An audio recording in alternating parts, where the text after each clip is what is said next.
Come on. Let's share my screen. Peace and blessing to the chosen. Shalom. I pray to the Most High. I pray everybody doing well. I pray everything is good with y'all, beyond good. Drop a 7 in the comments if the visual coming through clearly. Drop a 7 in the comments if the audio coming through clearly. Let's see. Yeah, you start share. Yeah, drop. Okay, we good. All praise to the Most High. All right. Indeed.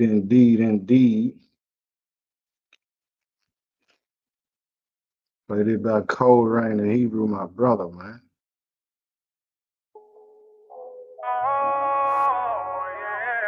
Yeah, you right there.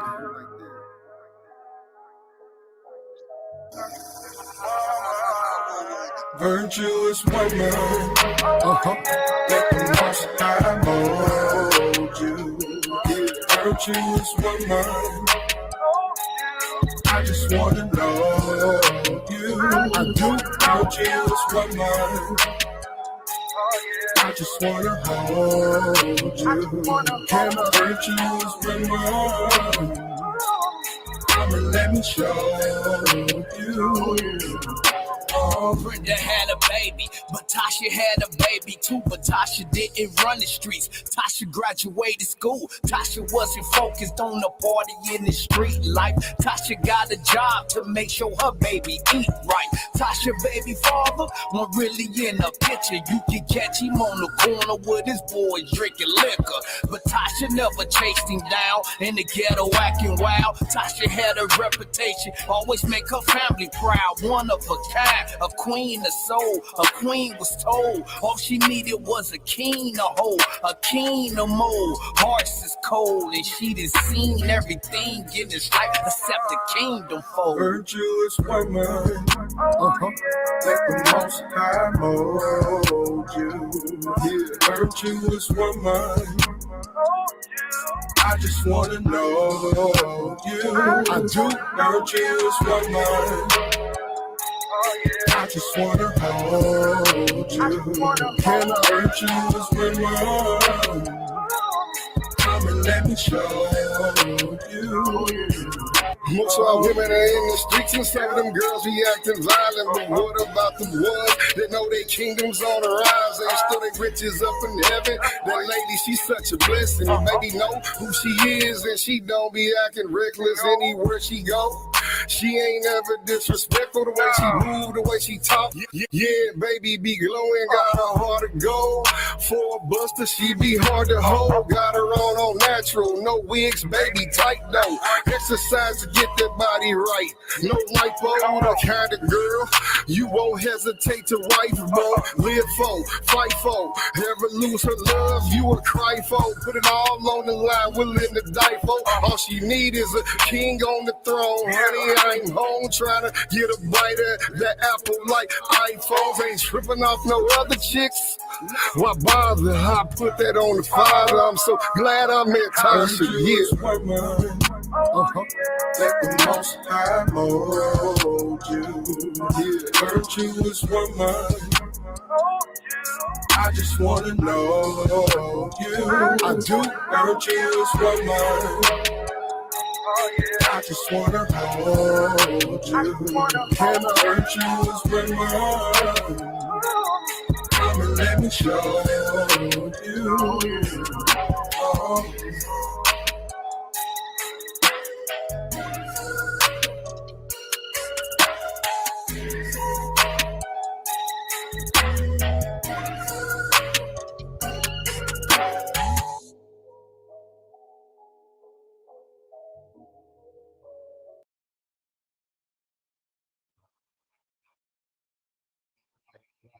Okay. Peace and blessing to the chosen. Shalom to the chosen. I'm gonna drop this in the chat. Drop the link for this.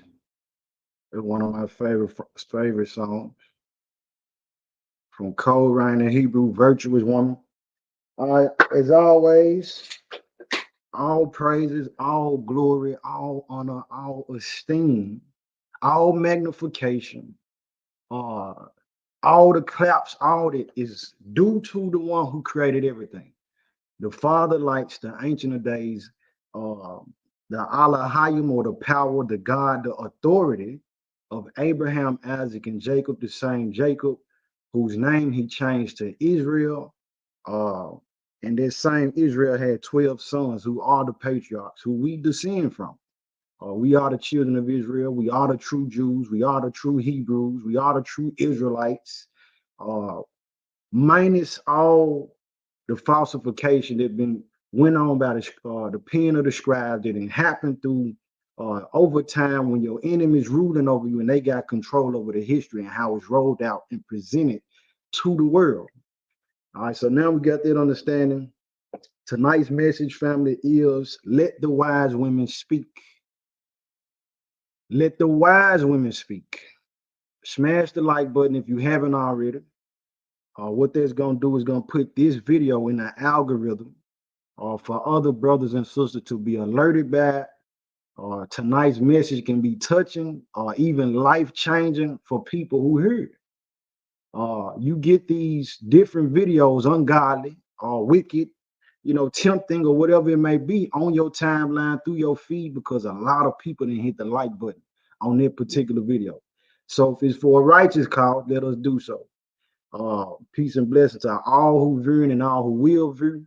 If this is your first time tuning in, this channel is for the glory of the Most High. It is for those who seeking to live a righteous life, to refresh the saints as we war and battle day in and day out, striving for the master of the kingdom lawfully, not according to tradition, not according to emotions, not according to what people think what it should be, but according to what the book actually say with comprehension from the Holy Spirit. All right. So let the wise women speak, though. Let the wise women speak. Why is this the subject matter? Why is this even something to be talked about? Well, brothers and sisters, family, our women, the female, the sisters, the daughters of Zion, the aunties, the nieces, the mothers, the grandmothers, the cousins are very, very powerful vessels.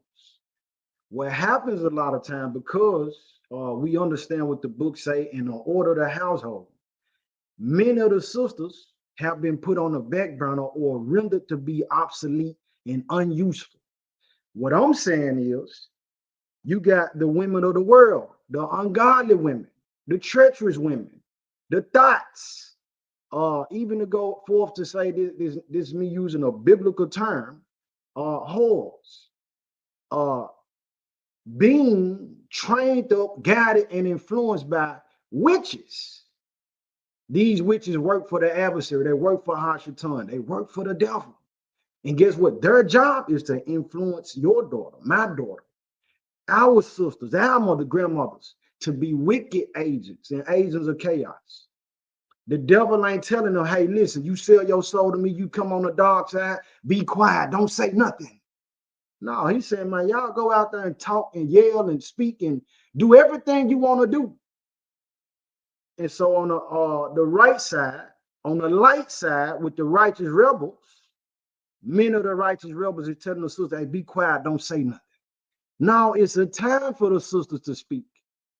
This message ain't about a sister or a woman usurping authority over the man or having dominion over the household, because that's not a part of the plan that the Most High set up. That's not pleasing in the eyesight of the Most High. But in the case and the factors and the times where you got a wicked woman that got something to say, and then you got a woman that's filled with the heavenly wisdom, who she got the opportunity to speak and contend with what's being said and put out and promoted that's ungodly, man, let that sister talk, man. Let that woman talk. And we're going to get it out the scripture that in many times the Most High didn't use the woman. He didn't use the sister. And it's to inspire my sisters who tune in tonight and who will see this, that now don't you contend with the head of your household, your husband. Don't go out trying to rule over the man. Wait and get for the time, for the green light, for the Most High to give you that okay. For you to speak. It's okay for you to go live. Like we got sisters in the nation now that go live. They upload videos and they bringing out videos showing that this is the way that a woman's supposed to carry herself. Don't forget, man, the devil, he went to Eve. He got to the man and got the man over the earth by swindling or going in, attacking that woman first. He got in that woman head first. So, man, we got to, if we talking about war, spiritual war, winning a war, contending it all on a world level, as a nation of people, man, we need our women to be active. The sisters ain't just meant to just decorate for the feast days, just to cook. The Most High has sown a lot of wisdom in these sisters too. All right, but we're gonna open them. I'm gonna take it to the front. Let's go to Genesis, son. So I got Junior with me. Daddy man gonna read for me. I appreciate your help.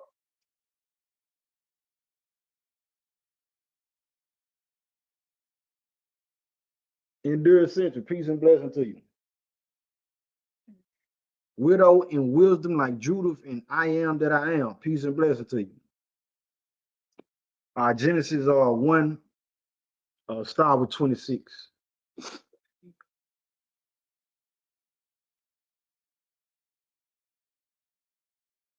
And the Most High said, let us make man in our image, after our likeness, and let them have dominion over the fish. Okay, hold on.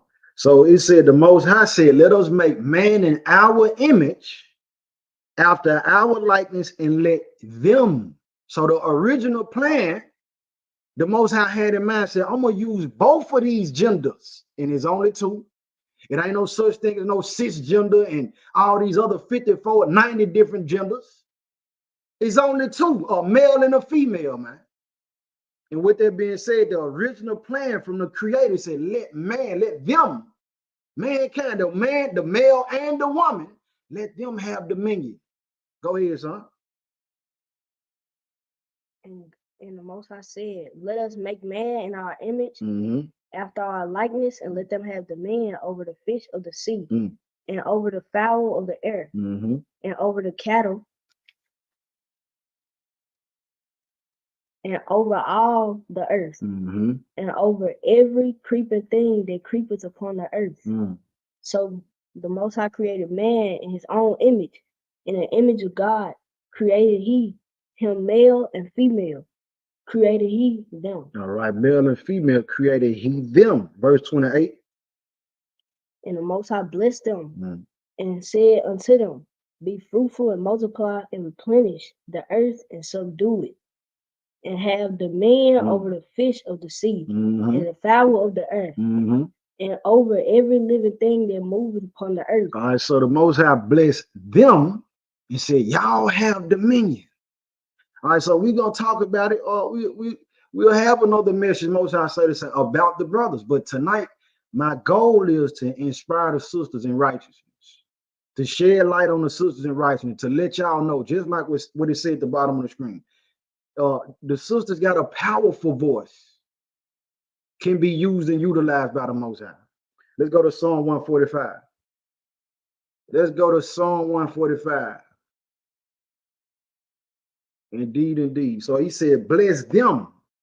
He gave us dominion. All right, but then we know the adversary came in being slick. He did what he did. And then the earth was given into the hand of the wicked. We get it. All right, and then so the Most High parted out those curses, those judgments. He said, well, the man, this was going to be your judgment. Woman, this your judgment. And he gave a judgment to the serpent. All right, Psalm 145, verse 9.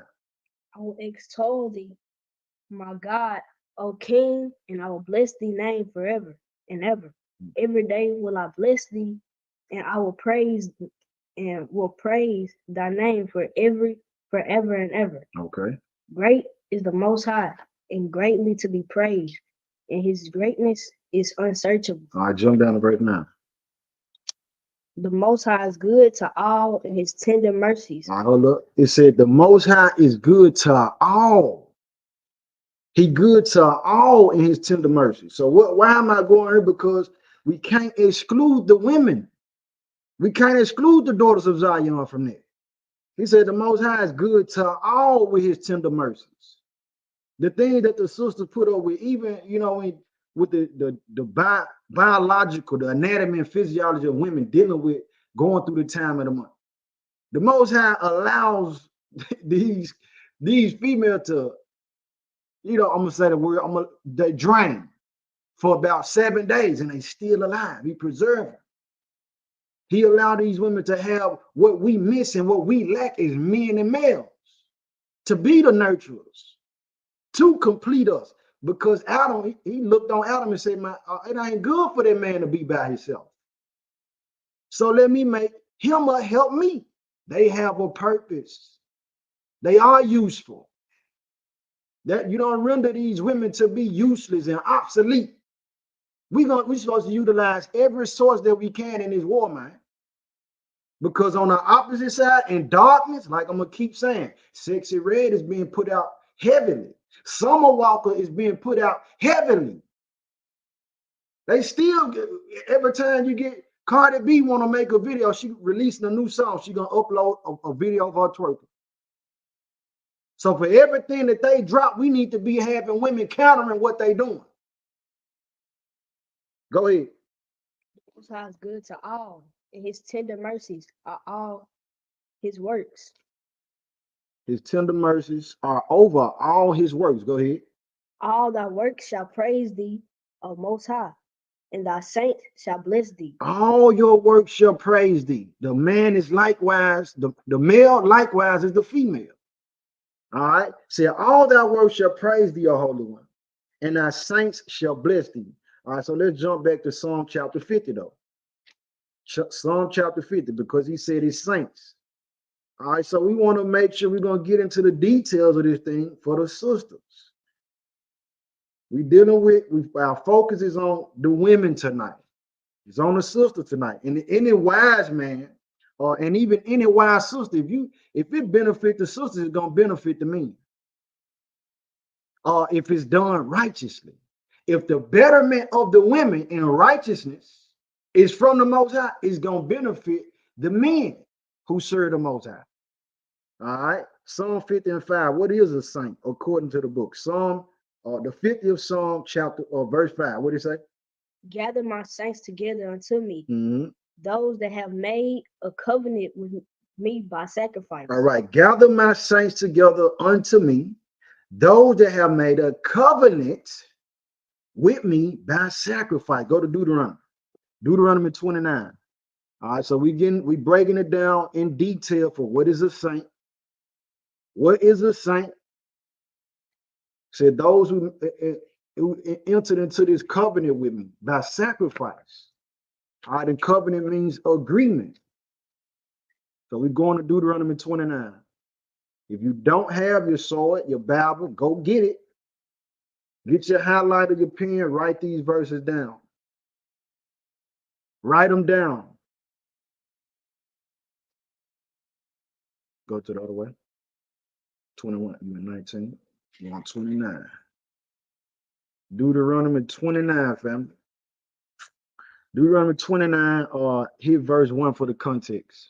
These are the words of the covenant which the Most High commanded Moses to make with the children of Israel in the land of Moab, beside the covenant which he made with them in Horeb. All right, so these are the words of the covenant or the agreement that the Most High made or commanded Moses to make with the children of Israel.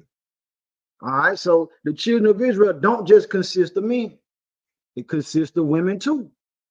All right, now what type of woman are the children or the women of the children of Israel? Many of them are wayward. Like I said, many of them, they demonic. Many of them are witches. Many of them are bitter. Many of them are unclean, liars. Many of them are a whole lot of things. And that came from, or it comes from, a lot of time because they didn't have no good teachers. The women that was teaching them didn't teach them nothing. The women that was teaching them didn't learn nothing. So if they didn't learn anything in their time of youth, how could they teach these other women to raise them and admonish them up in righteous motives and morals? All right, so we talking about going into it for sisters to know, man, it's an honorable thing to teach righteousness to other women. To contend with evil is a righteous thing. All right, jump down to verse 9. Amen. All right, go ahead. Keep therefore the words of this covenant and do them, that ye may prosper in all that ye do. Keep going. Ye stand this day, all of you, before the Lord your God. Are you stand here this day, all of you, before the Most High your power? Go ahead. Your captains of your tribes, your elders, and your officers, with all the men of Israel. With all the men of Israel, verse 11. Your little ones, your children, your little ones. So who's entering into this covenant, this agreement? Who's a saint? Is it the men, your little ones, which are your children, and what it say after that? Your wives. Your wives. Now we're talking about the women. These women under this covenant too. It apply to them to keep the commandments of the Most High. Have the faith in Hamashiach. You need to be sealed with the Holy Spirit. So by keeping these commandments, by doing what the Most High say, you contend with the evil, and also you drawing yourself or pulling yourself out of the world to be less corrupted, to be clean, and then therefore render a better person prepared for every good work of the Most High. All right, but if we're not being taught that, the pastor teaching you, well, the women can come in the church and do whatever they want to. Well, the women don't need to learn nothing at all. They just need to be quiet and be pretty. Man, you got a whole form of power that you're not even utilizing. But then you do use, and you got the church that say, well, yeah, let the women talk. Let them just say whatever and do however they want to do. That's wrong too. Said the Most High is a power of action, a God of knowledge, and by him actions are weighed. Then he said, let everything be done decently and in order. So it's an order to things. So we find the balance in the order. It's not balanced if we're talking about only use the men.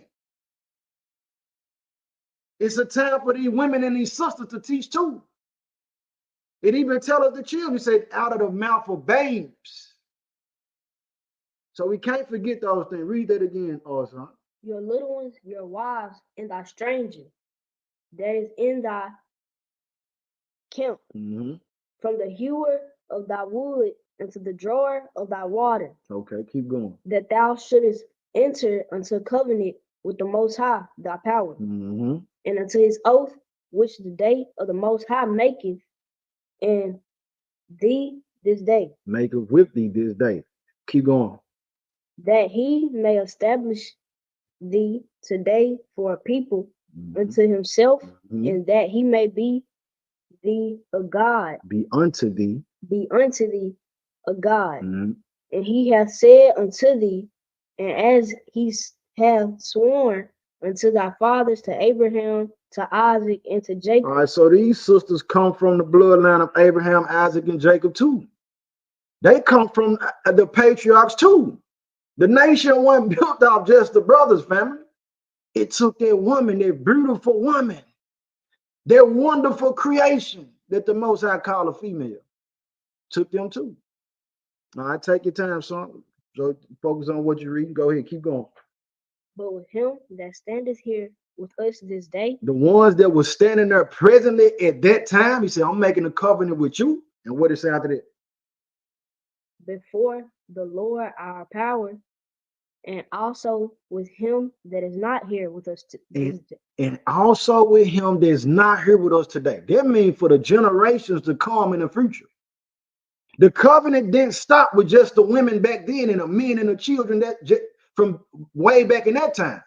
He said, this thing gonna go on perpetually. So with on in 2024, according to the Gregorian calendar, it said, even the women today is going to apply to them. All right. What verse that is? 14? It was 15. It was 15. Okay, cool. All right, let's go to Joel. Matter of fact, go to Acts. Let's go to Acts, family. So you're going to have Matthew, Mark, Luke, John, then Acts. Let's go to Acts. So it said, I'm making this covenant, and that's what a saint is. So who are the saints? The children of Israel. The ones who entered into their covenant said, we're going to keep your commandments. We're going to do what you say, Father. And by doing so, we reap a blessing. But if we disobey, we suffer the curses that's listed in Deuteronomy 28. All right? But we're going to Acts chapter 2. And so those children of Israel from times of antiquity included not just our forefathers, but also our foremothers. All right, Acts chapter 2, verse 16. Chapter 2, verse 16. Go ahead when you got it. But this is that which was spoken by the prophet Joel. And it shall come to pass in the last days. It shall come to pass in the last days. We living in them. We living in them. It shall come to pass in the last days. Go ahead. Saith the Most High. I'll pour out of my spirit into all flesh, and your sons and your daughters shall prophesy. Prophesy. So your sons, not just your son, not just daddy, man, not just junior, not just your boy, not just the males and the men. He said, I'm going to pour out my spirit on all flesh. Your sons and your daughters going to prophesy. Go ahead. And your young men shall see visions, and your old men shall see dreams. Dreams. Shall dream. Verse 18. And on my servants and on my handmaidens, I will pour out in those days of my spirit, and they shall prophesy. All right. And on my handmaidens, that's your females again. All right. So he said, on the last day, he's going to pour out. So these women, our women, man, our sisters, our mamas, our grandmas, the ones who do have their heavenly wisdom. I ain't talking about no clamorous woman. I'm not talking about no foolish woman. I'm not talking about no rebellious woman or women. I'm not talking about the ungodly women. I'm talking about the ones who truly love the Most High. The ones who really do serve the Most High with humility. The ones who feel and sealed with the Holy Spirit. This is what I'm talking about. Said, though, they gonna prophesy. We can learn from they. Listen, the Most High sent that message through them too. Let's go to Joel though, because he said this is that which was spoken by the prophet Joel. Let's go to Joel. Go to Joel, son. So let's look at what Peter was referencing. What was Peter referencing? Joel chapter 2, verse 28, when you got it. Joel chapter 2, verse 28, when you got it, son.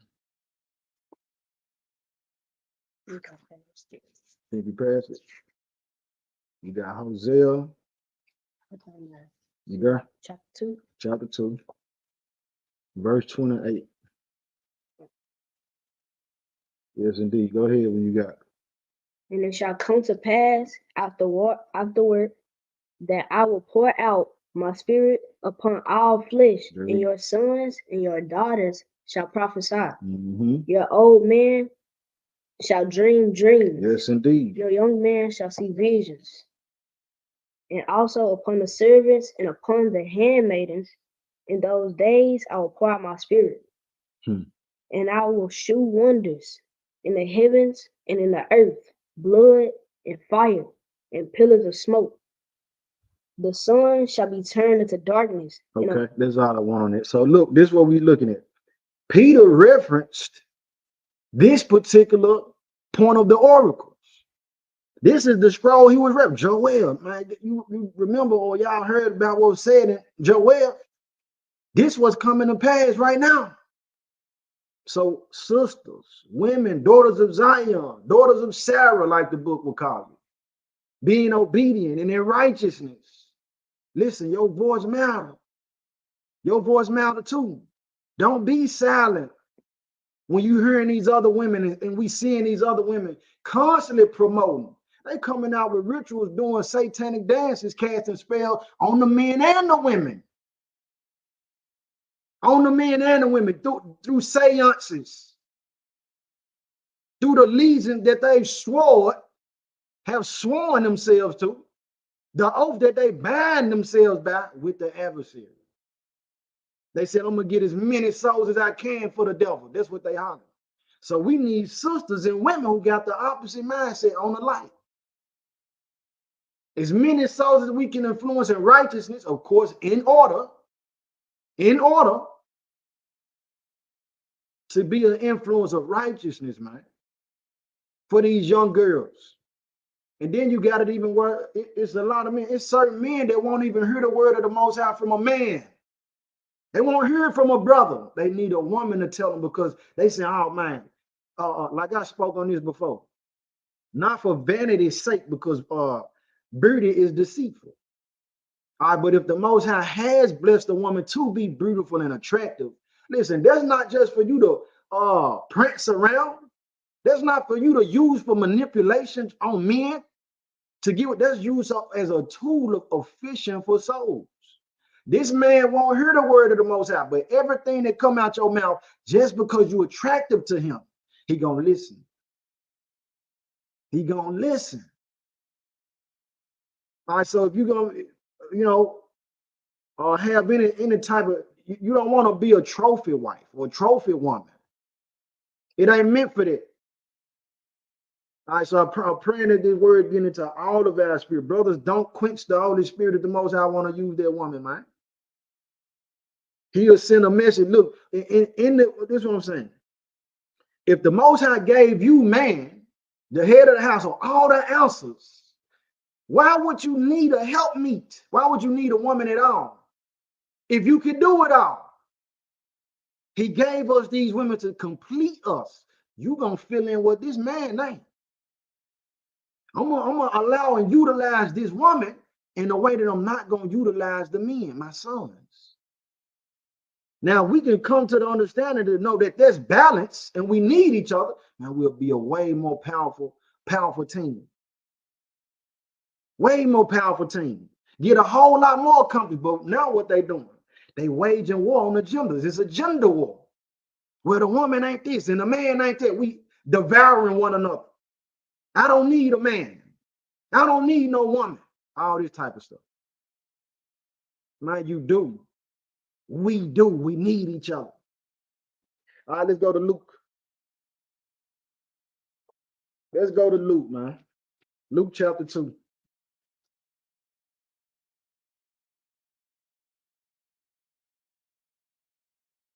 Luke chapter 2, family.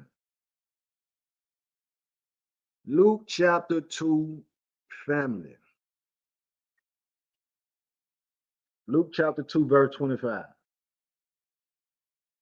I'm going to go there too. You go here when you got it. And behold, there was a man in Jerusalem whose name was Simeon, and the same man was just and devout. He was just and devout. So this Simeon, we're going into the time when Hamashiach was just a boy. All right. See, it was a man named Simeon. He was a just man and devout. Go ahead. Waiting for the consolation of Israel. The consolation of Israel. Go ahead. Of Israel, and the Holy Spirit was upon him. So this man, this is not just no regular brother. He ain't somebody who just, when he speak, he just, you know what I mean, he's speaking from his own accord and volition. This dude was inspired by the Holy Spirit. So what he say is going to be something from the heavens. Go ahead. And it was revealed unto him by the Holy Spirit that he should not see death before he had seen the Lord Christ. Before he had seen the Lord's Christ, or the Most High's anointed. All right, so he ain't going to pass until he see the Savior. Go ahead. And he came by the Spirit into the temple, and when the parents brought in the child Christ to do for him after the custom of law, then took he him up into his arms and blessed. The Most High said unto the and said, Lord, now lettest thou my servant depart in peace according to thy word. That thou lettest thy servant depart in peace according to thy word. So he seen the anointed one, the Savior, the boy, picked him up. He happy. Oh man, look, I'm about ready to give up the ghost now. You done fulfilled your word, Father. All right, so go ahead. Verse 30. For mine eyes have seen thy salvation, which thou hast prepared before the face of all people. Right. a light to lighten the Gentiles and the glory of thy people Israel. And Joseph and his mother marveled at those things which were spoken of him. All right, so the Joseph and Mary, they both marveling like, man, dude, what is this dude talking about? They still getting confirmation that, man, this is y'all son. Man, he the one. That's the anointed one. They still getting confirmation. This is why they marveling at it.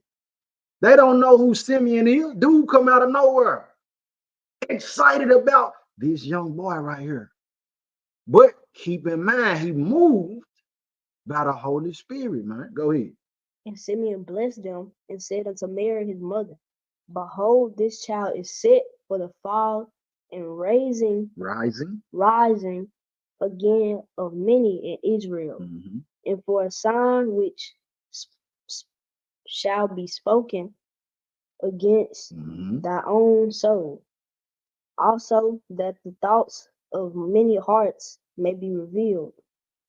And there you skipped the verse 35. Say, yeah, a sword shall pierce through thy own soul also, that the thoughts of many hearts may be revealed. Go ahead and pick up there. Now, this is what we get into, family. Verse 36. And there was one Anna. All right, now there was one Anna. We're going because now we see Simeon moved by the Holy Spirit. He just said everything he said. Came with the confirmation that this is the one he set for the rise and the fall of many in the nation of Yasharala. All right. And it goes further and say, and there was one Anna, a sister. Go ahead. A prophetess. A who? A prophetess. A prophetess. A prophetess. Go ahead. The daughter of Phanuel. Of the tribe of Aser.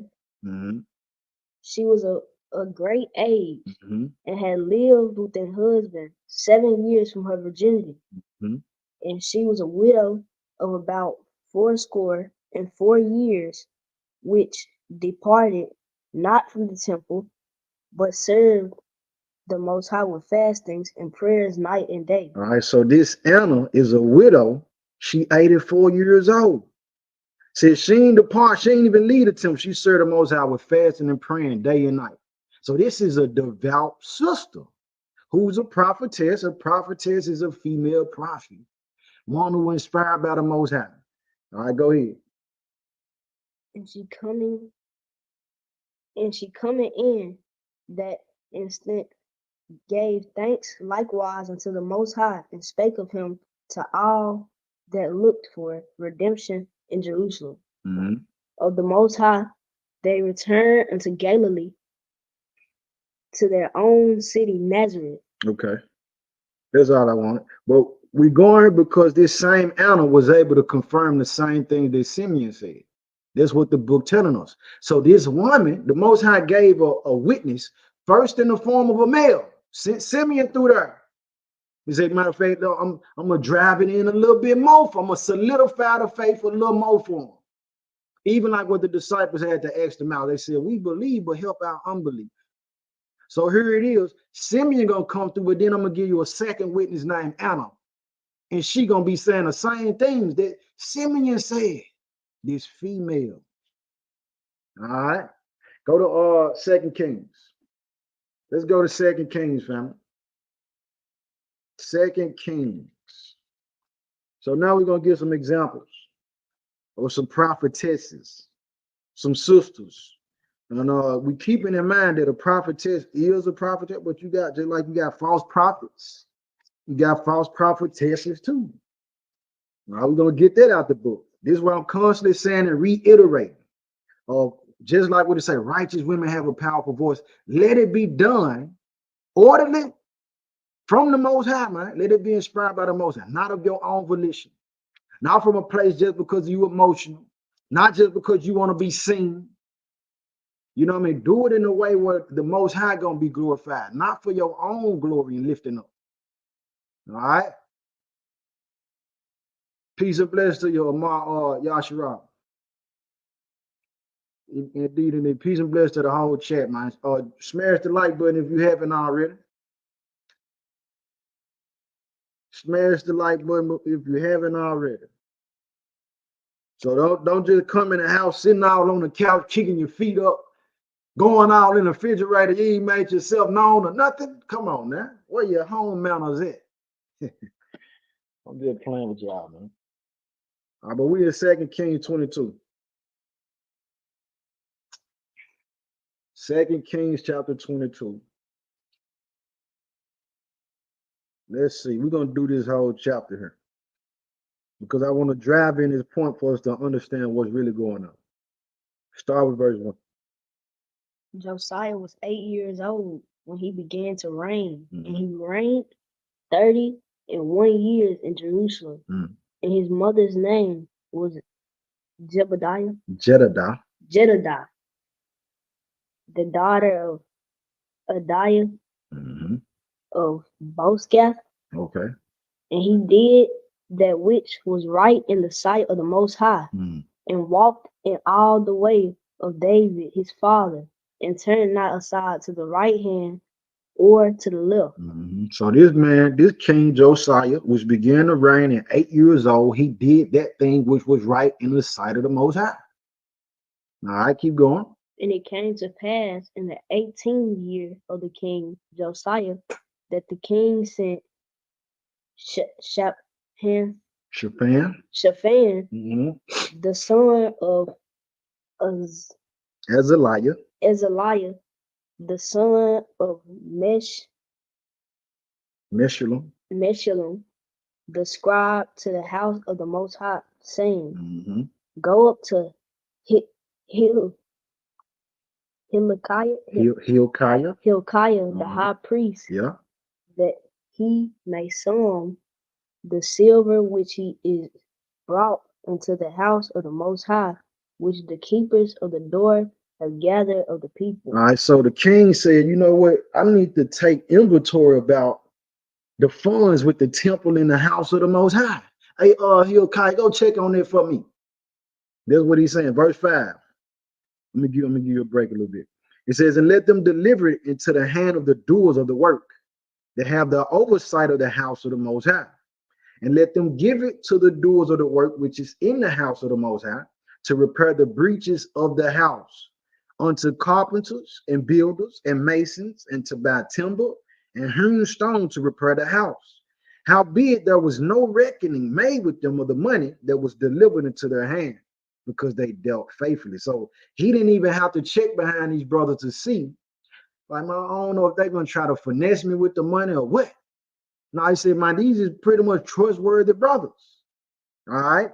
Verse 8. And Hilkiah the high priest said unto Shaphan the scribe, I have found the book of the law in the house of the Most High. And Hilkiah gave the book to Shaphan, and he read it. And Shaphan the scribe came to the king and brought the king word again and said, thy servants have gathered the money that was found in the house and have delivered it into the hand of them that do the work, that have the oversight of the house of the Most High. And Shaphan the scribe showed the king, saying, Hilkiah the priest have delivered me a book. And Shaphan read it before the king. So what book was that he found? All right, they're talking about he didn't read the book of the Most High. He read what got the Torah in it, the instructions. All right, now what happened out there? Pick up for me now, Daddy, man. Verse 11. And it came to pass, when the king had heard the words of the book of the law, and he rent his clothes. Did he rent his clothes? The king heard that he didn't rip his clothes. Man, we in transgression, Bo. We've been off this whole time. This is what he realized. Go ahead with verse 12. And the king commanded of Hilkiah, the king commanded Hilkiah the priest, and Ahikam, the son of Shaphan, and Ikbor, the son of Micaiah, and Shaphan the scribe, and Asahiah, a servant of the king's, saying, Go ye inquire of the Lord for me. All right, hold up right there. So the king, realizing, okay, man, we done got the book of the law now. He tell them, hey, go inquire of the Most High for me. Keep that in mind for what we're finna read. Go inquire, go seek the Most High, go pray. Go find out what instructions the Most High got for us on how we should move now that we know what we know after reading this book. Go inquire of the Most High for me. Now go ahead, son. Watch what it say.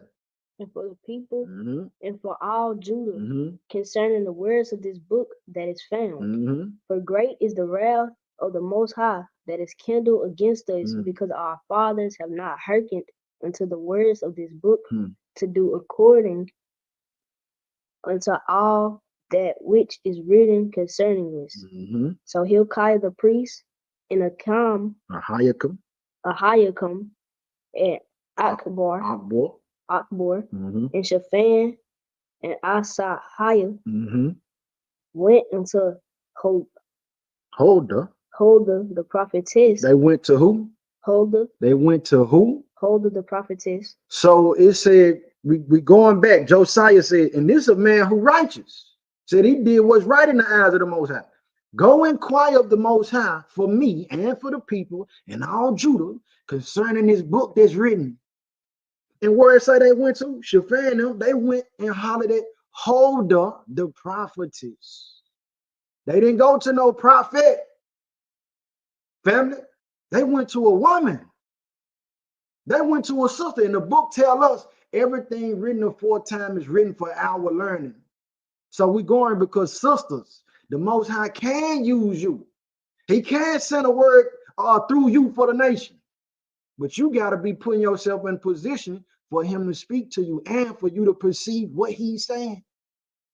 If you occupied in evil, he can't really get to you like that. If you out here, you want to be twerking and you want to be on drugs and being an alcoholic and drunk, he can't get to you like that. You want to serve yourself and be focused on all the pleasures of the world. All you want is a bag. He can't get to you like that. You shutting off power that you could be utilizing and being used for. But if you occupied in evil, you occupied in wickedness, you not sober spiritually or physically, listen, you missing out. And by you missing out, you can be cheating other people around you. You wondering why your situation ain't changed. You wondering why your family ain't changing or why they ain't hearing you. All because you not giving enough time to the Most High. You ain't opening yourself up and denying yourself enough to be used as a true prophetess. All right. So they went to Huldah, the prophetess. Go ahead. The wife of Shalom, the son of Tikva, and the son of Harhaz, keeper of the wardrobe. Now she dwelt in Jerusalem in the college, and they communed with her. All right, they communed with him. Do it say they communed with him? No, sir. What did it say? They communed with her. They communed with her. The Most High allowed, hey, go see what the Most High want us to do. And them guys went straightway and went out and went and found a woman. A prophetess. Then I get to going down and all in her lineage. I mean, this is the wife of Shalom, the son of Tikva, the son of her, the keeper of the wardrobe. She dwelt, telling you what she had and everything. She was in the college. She in this certain area, and they communed with her. Verse 15, what did it say?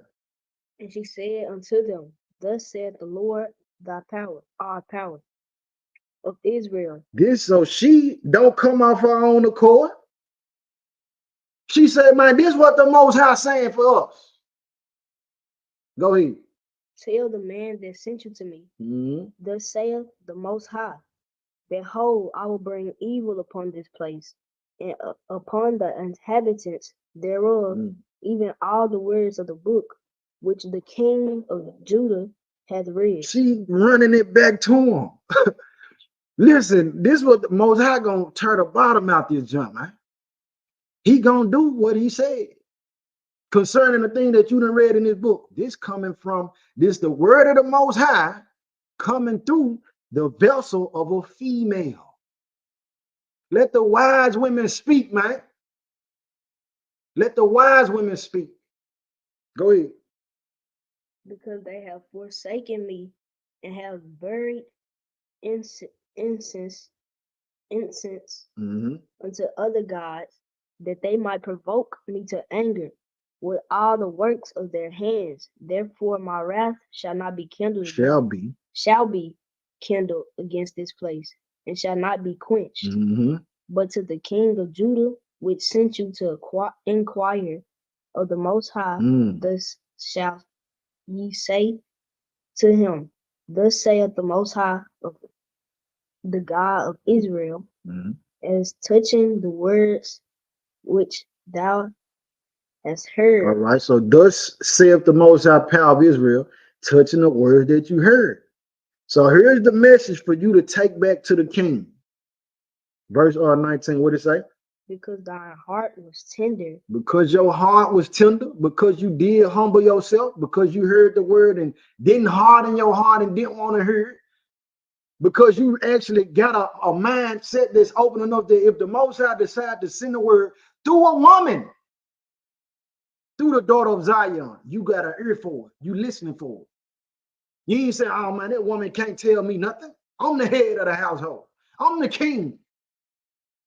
Because you ain't filled with pride like that, the Most High got an answer for you. And here's the answer. Go ahead, read it. And thou hast humbled thyself before the Most High. When thou heardest what I spake against this place and against the inhabitants thereof, that they should become a desolation and a curse, and has rent thy clothes and wept before me. I have heard thee, saith the Most High. I also have heard thee, saith the Most High. Verse 20. Behold, therefore I will gather thee unto thy fathers, and thou shalt be gathered unto thy grave in peace. Because you humbled yourself like that, and you already got your heart prepared, receptive to receive my word, I'm going to gather you to your fathers in peace. You're going to die a peaceable death. And what did it say after that? And thine eyes shall not see all the evil which I will bring upon this place. And they brought the king word again. All right, your eyes ain't going to even see the evil that I'm going to bring. I'm going to spare you from that, man. But the word, again, what we reiterate, family, who did he send the word through? In this case, it came through a sister, man. Let the wise women speak. Let the wise women speak. Let's go to Nehemiah 6. Let's go to Nehemiah 6. So it's after Kings. You got Chronicles. You got Ezra. Then you got Nehemiah. You got praise the Most High. All right, Nehemiah 6, verse 10. And hold on for a second. All praise to the Most High. I got to say this because it reminded me of it. All praise to the Most High in a huge thank you that's beyond the measures of the planet itself, the world itself, for everybody who has contributed to the situation as pertaining to my nephew Nehemiah and my sister Anastasia, man. All praise to the Most High. Bless y'all. All right, so I just wanted to say that. Let's keep going, son. Nehemiah 6, verse 10. Afterward, I came into the house of Shemaiah, the son of Delilah, the son of Mehetabeel, who was shut up, and he said, Let us meet together in the house of the Most High within the temple, and let us shut the doors of the temple, for they will come to slay thee. Yea, in the night will come to slay thee. Yeah, in the night will they come to slay thee. So in this time, Nehemiah is already sought out to go rebuild the walls of Jerusalem. In his time of doing it, you got heathens coming and different people trying to stop the work. They trying to discourage him. They threatening him. So much so that the brothers was out there, they had to have a working tool in one hand, and they had to have a warring tool in the other. So I got a shovel in one hand, and I got a 50 cal in the other, or a 9, or just my sword, whatever. This the time, and I'm giving y'all the environment and the scene of what's going on here. All right, so you got other people coming to Nehemiah, like this person. After I came into the house of Shemaiah, the son of Delilah, This dude telling him, oh man, let's meet in the temple. And you need to do this because they're gonna try to kill you. This is what he telling him. Verse 11, what did it say? And I said, should such a man as I flee? Should I run? This is what Nehemiah asking him. Go ahead. And who is there that being as I am would go into the temple to save his life? I will not go in. He said, man, listen, I'm gonna do the work, man. I got brothers and I got families and it's women and children out here too. It's families out here. We still trying to build it. Well, I'm not finna run. I'm finna do what the Most High and put in my heart to do. Rebuild the wall of Jerusalem. All right, go ahead. What the next verse say? And lo, I perceive that the Most High had not sent him, but that he pronounced this prophecy against me. For Tobiah and Sanballat had hired him. He had got hired by some heathens to try to discourage this Israelite, our forefather, one of our uncles, trying to stop the work. Go ahead with the next verse. This part we begin to though. Therefore was he hired that I should be afraid and do so in sin, and that they might have matter for an evil report, that they might reproach me. My father, think thou upon Tobiah and Sanballat according to their works, and on the prophetess Noadiah. All right, and on the prophetess Noadiah. This is what we get into. Watch it. What it say? And the rest of the prophets that would have put me in fear. Stop. So Noadiah, who's a prophetess, is a wicked prophetess. She's evil. I'm not talking about, don't let that broad speak. Don't let that ain't no wise woman who need to be speaking. Let her be silent. Let her be quiet. All right, but when we're talking about women like Huldah, the prophets that we just got through reading about, hey, and the Most High moved and when to speak, as we seen in it. It was somebody inquiring, and the Most High had it set up like, okay, so this woman ain't gonna just be talking just to be talking, just randomly. No, it's gonna be a time where it's needed. All right, and a person will be able to perceive it if they tapped in with the Most High. Same way Nehemiah perceived that, man, this dude ain't from the Father. This dude trying to tell me not to build a wall of Jerusalem like the Father already gave me instructions to do. And this female here, Noadiah, she on the same payroll to try to stop the works of the Most High. We don't want them talking. Let them be silent. Let them be quiet. You know what I mean? Those are the clamorous women that the Most High be talking about. But all the women that's upright, the ones who really striving for them, who really got a sincere heart for the Most High, part your lips. It's a time for you to speak. And if it ain't a time during this time where you got Sexy Red, where you got Summer Walker, and all these other other ones I can't even name. Yeah, open your mouth and speak for the Most High. There's something he will be pleased with, but let it be done in order. Got to keep saying that part. All right, let's go to Judith. Matter of fact, you ain't got the Apocrypha on you. I got them over here. We're going to go to Judith, though, saints. So we're coming out that book right there. We're coming out that one. Judith. If you got this one, the red Apocrypha.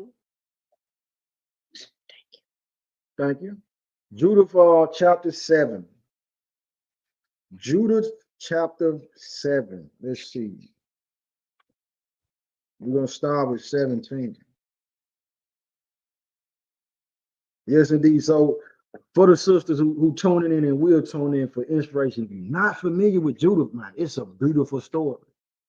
Even as the story is beautiful with the history of Susanna, who the Most High used, allowed the situation wasn't comfortable at all, but she was still used in that, you know what I mean, in that capacity to expose the judges at that time who were unrighteous. Then you got Esther, another righteous vessel, who the Most High used that woman, put her in position, though she was trained up by her uncle Mordecai, to save the whole nation. The Most High got used for these women, man. Let the wise women speak. All right, Judah 7, verse 17, where we started. Judah 7, verse 17, where we started.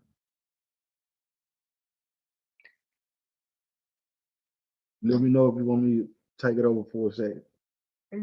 Okay, go ahead. So the count of the children of Ammon departed, and with them 5,000 of the Assyrians, and they pitched in the valley and took the waters and the fountains of the waters for the children of Israel. All right, so the backstory, what's going on, you got a nation of heathens. I'm talking about they so deep when they walk the army, it got the ground shaking. These folks is, I don't know how deep they is. You imagine for the army to have the whole ground shaking when they move. So they then came outside of where we dwelling in, our forefathers and foremothers, and said 5,000, with them 5,000 of the Syrians, and they pitched into the valley and took the waters and the fountains of the waters of the children. So they cutting off, they sieging where we at. They cutting off our water supply. The same way the things got done with our people in Masada. All right, verse 18. Then the children of Esau went up with the children of Ammon and camped in the hill country over against Dothan. And they sent some of them toward the south and toward the east over against Ekrabel, which is near unto Chusi, which is upon the brook Machmer. And the rest of the army of the Assyrians camped in the plain and covered the face of the whole land. So you got a segregated population of these Assyrians. That's your 5,000. But other than that, you got the rest of the army. They out there camped out chilling. All right, go ahead. See, they covered the whole face of the land. They covered the face of the whole land. All right, go ahead. And their tents and carriages were pitched to a very great multitude. Then the children of Israel cried unto the Lord their power, because their heart failed for all their enemies, and had compassed them round about, and there was no way to escape out from among them. All right, so then the children of Israel cried unto the Most High their power, because all our enemies got us surrounded. We can't even escape. We can't leave. And they cut off our water supply. And if you don't know, for survival skill purposes, if it's ever a time, family, where you hearing or they saying that we're going to cut off the water supply, if you do have access to running water for a short period, fill your tub up, fill your sink up, everything that you can with water, because everything needs water to survive, even the fish. Though they swim and live in the water, listen, if you take them out the water, they're going to suffocate. So they need the water to breathe. Everything else needs the water to live, to stay hydrated. So this, keep that tip in mind. All right, go ahead with the next verse, huh? Thus all the company of Assyria remained about them, both their footmen, chariots, and horsemen, 34 days, so that all their vessels of water failed. All the inhabitants of Bethulia. All right, so they camped outside the kingdom for 43 days, and within 43 days' time, we didn't have no more water. So imagine that, family. Let us imagine and go into the state of the people in that hour. 43 days, these folk been outside, and they coming to kill everything. As far as we know, they're trying to kill the elders, the young men, the young women, the children. And we were surviving, holding them out, because we got a limited supply of water, but then all the water gone. All right, so that means if the water gone, ain't no taking no bath, ain't no washing your hair, ain't no brushing your teeth, ain't no drinking no water. You can't grow nothing. If you got your plants outside, you've been growing them you can't grow it either. You know water. All right, the next verse.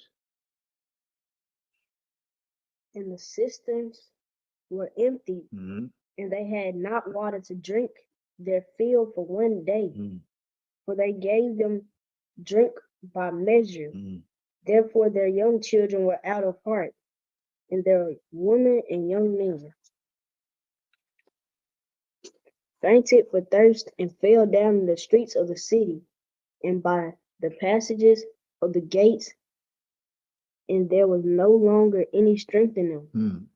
Then all the people assembled to Ozias and to the chief of the city, both young men and women and children, and cried with a loud voice, and said before all the elders, the Most High be judged between us and you, for ye have done us great injury, and that ye have not acquired peace of the children of Assyria. All right, so the people so agitated, they so feared and came in, everything else, they go to the elder to see, they go to Ozias. Man, look, you done wronged us, man.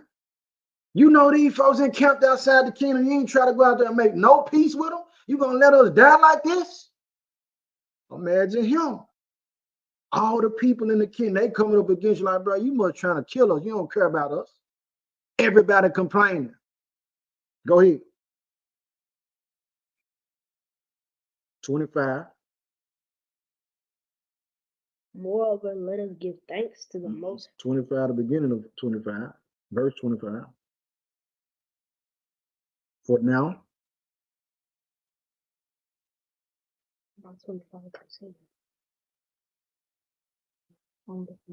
Yeah, it's all good. For now we have no helper, but the Most High have sold us unto their hands, that we shall be thrown down before them with thirst and great destruction. Now, therefore, call them unto you, and deliver the whole city for a spoil to the people of Holofernes, and to all his army. Holofernes. All right, keep going. For it is better for us to be made a spoil unto them than to die for thirst. For we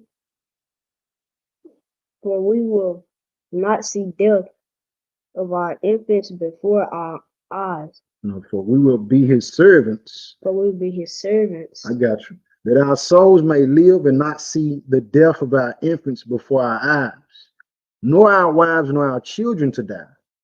We take to witness against you the heaven and the earth, and our power and the Most High of our fathers, which punisheth us according to our sins and the sins of our fathers, that he do not according as we have said this day. So the people basically telling them, like, listen, man, forfeit us. Man, we ready to listen. We need to survive. Whatever we need to do, we need to make peace with these folks. Verse 29. Then there was great weeping with one consent in the midst of the assembly, and they cried unto the Most High, the Most High power with a loud voice. Then said Ozias to them, brethren, be of good courage. Let us yet endure 5 days, in the which space the Most High, our power, may turn his mercy toward us, for he will not forsake us utterly. And if these days pass, and there come no help unto us, I will do according to your word. And he dispersed the people, every one to their own charge. And they went unto the walls and towers of their city, and sent the women and children into their houses. And they were very low brought in the city. So Ozias said, this is what we're going to do. 5 days time, we're going to, if the Most High don't answer us in 5 days, then we're going to submit to these heathens. All right. Now we're going on with the chapter 8. We're going to keep going. Chapter 8, verse 1 says, now at that time, Judah heard thereof, which was the daughter of Merari. This is a female. This is a sister. It says, the son of Ox, the son of Joseph, the son of Oziel, the son of Elka, the son of Ananias, the son of Gideon, the son of Rephaim, the son of Asitho, the son of Elihu, the son of Eliab, the son of Nathaniel, the son of Samael, the son of Salasade, the son of Israel. And Manasseh was her husband of her tribe and kindred who died in the barley harvest. It's giving you the backdrop. It's giving you the backstory of this sister, to this woman. It says, for as he stood overseeing them that bound sheaves in the field, the heat came upon his head. And he fell on his bed and died in the city of Bethulia. And they buried him with his fathers in the field between Dothaim and Belamo. So Judah was a widow in her house 3 years and 4 months. And she made her a tent upon the top of her house and put on sackcloth upon her loins and wore her widow's apparel. Now watch this, verse 6, it says, and she fasted all the days of her widowhood, save the eves of the Sabbaths, and the eves of the new moons, and the new moons, and the feasts and solemn days of the house of Israel. So this woman, she purified and sanctified herself on a daily basis throughout the year, fasting. And then she said, well, I ain't gonna fast on, the eves of the Shabbats or on the Shabbats and the high holy days. But this woman here, she got that sense of spirituality to be tapped in with the Most High like that. Let the wise women speak. That's a wise woman's move. All right. She was also of goodly countenance and very beautiful to behold. And her husband Manasseh had left her gold and silver and men servants and maid servants and cattle and lands, and she remained upon them. All right, so that's just the backdrop of Judah. All right, let's see if I want to keep reading down. Pick up for me there, man. Verse 7. No, verse 8, I'm sorry. And there was none that gave her an ill word, for she feared the Most High greatly. Nobody gave her an ill word because her report was good with the Most High. She went out there busting it open. She went out there skipping, said she even had her widow's apparel on. This was a modest woman, not just in appearance and apparel and how she dressed, but within with her personality and spirit as well. Go ahead. And now when she heard the evil words of the people against the governor, that they had fainted for lack of water, for Judah had heard all the words that Ozias had spoken unto them, and that he had sworn to deliver the city unto the Assyrians after 5 days. Then she sent her waiting woman that had the government of all things, that she had to call Ozias and Chabrias and Charmis, the ancient of the city. So the elders that's governing or ruling over in a position over the people of the city. She called her handmaid, hey, go holler at them right quick. We need to talk. I done heard that he said he's going to deliver the city up in 5 days. This is what the brothers are saying. But here he is. Let the wise women speak. Another account to show you how the Most High will use a woman. Go ahead. And they came unto her, and she said unto them, hear me now, O ye governors of the inhabitants of Bethulia. Did I say that right? Yeah, you got it. For your words that ye have spoken before the people this day are not right, touching this oath which ye made and pronounced between the Most High and you, and have promised to deliver the city to our enemies, unless within these days the Most High turneth to you help. Turn to help you. And now, who are ye that have tempted the Most High this day, and stand instead of the Most High among the children of men? And now try the Most High Almighty, but ye shall never know anything, for ye cannot find the depth of the heart of man. You don't even know what's deep down in the hearts of men. So much more, rather, how can you tell what's in the heart of the Most High who created me? This is what the woman is saying. But it's not just any kind of woman. This is a woman who's linked in and tapped in with the Most High. What's going on with my screen, man? Okay. This is a woman who tapped in and linked in with the Most High. Drop a 7 in the comments if everything is still coming through good. Drop a 7 for me. I don't know what that just was.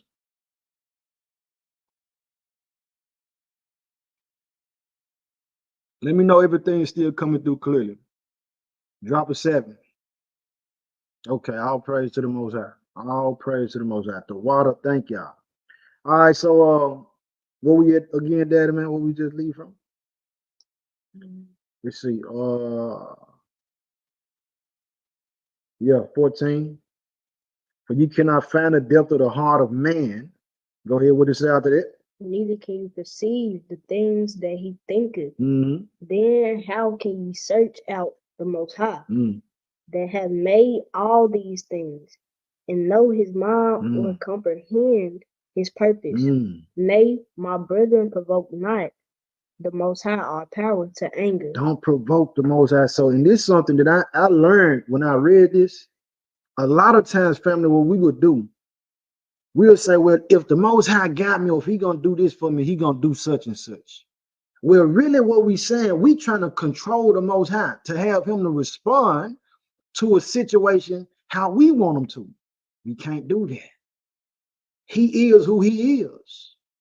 He gonna respond however he want to. The best thing we can do is stretch out, prostrate ourselves on our faces and beg him to do and work on our behalf for our goodness.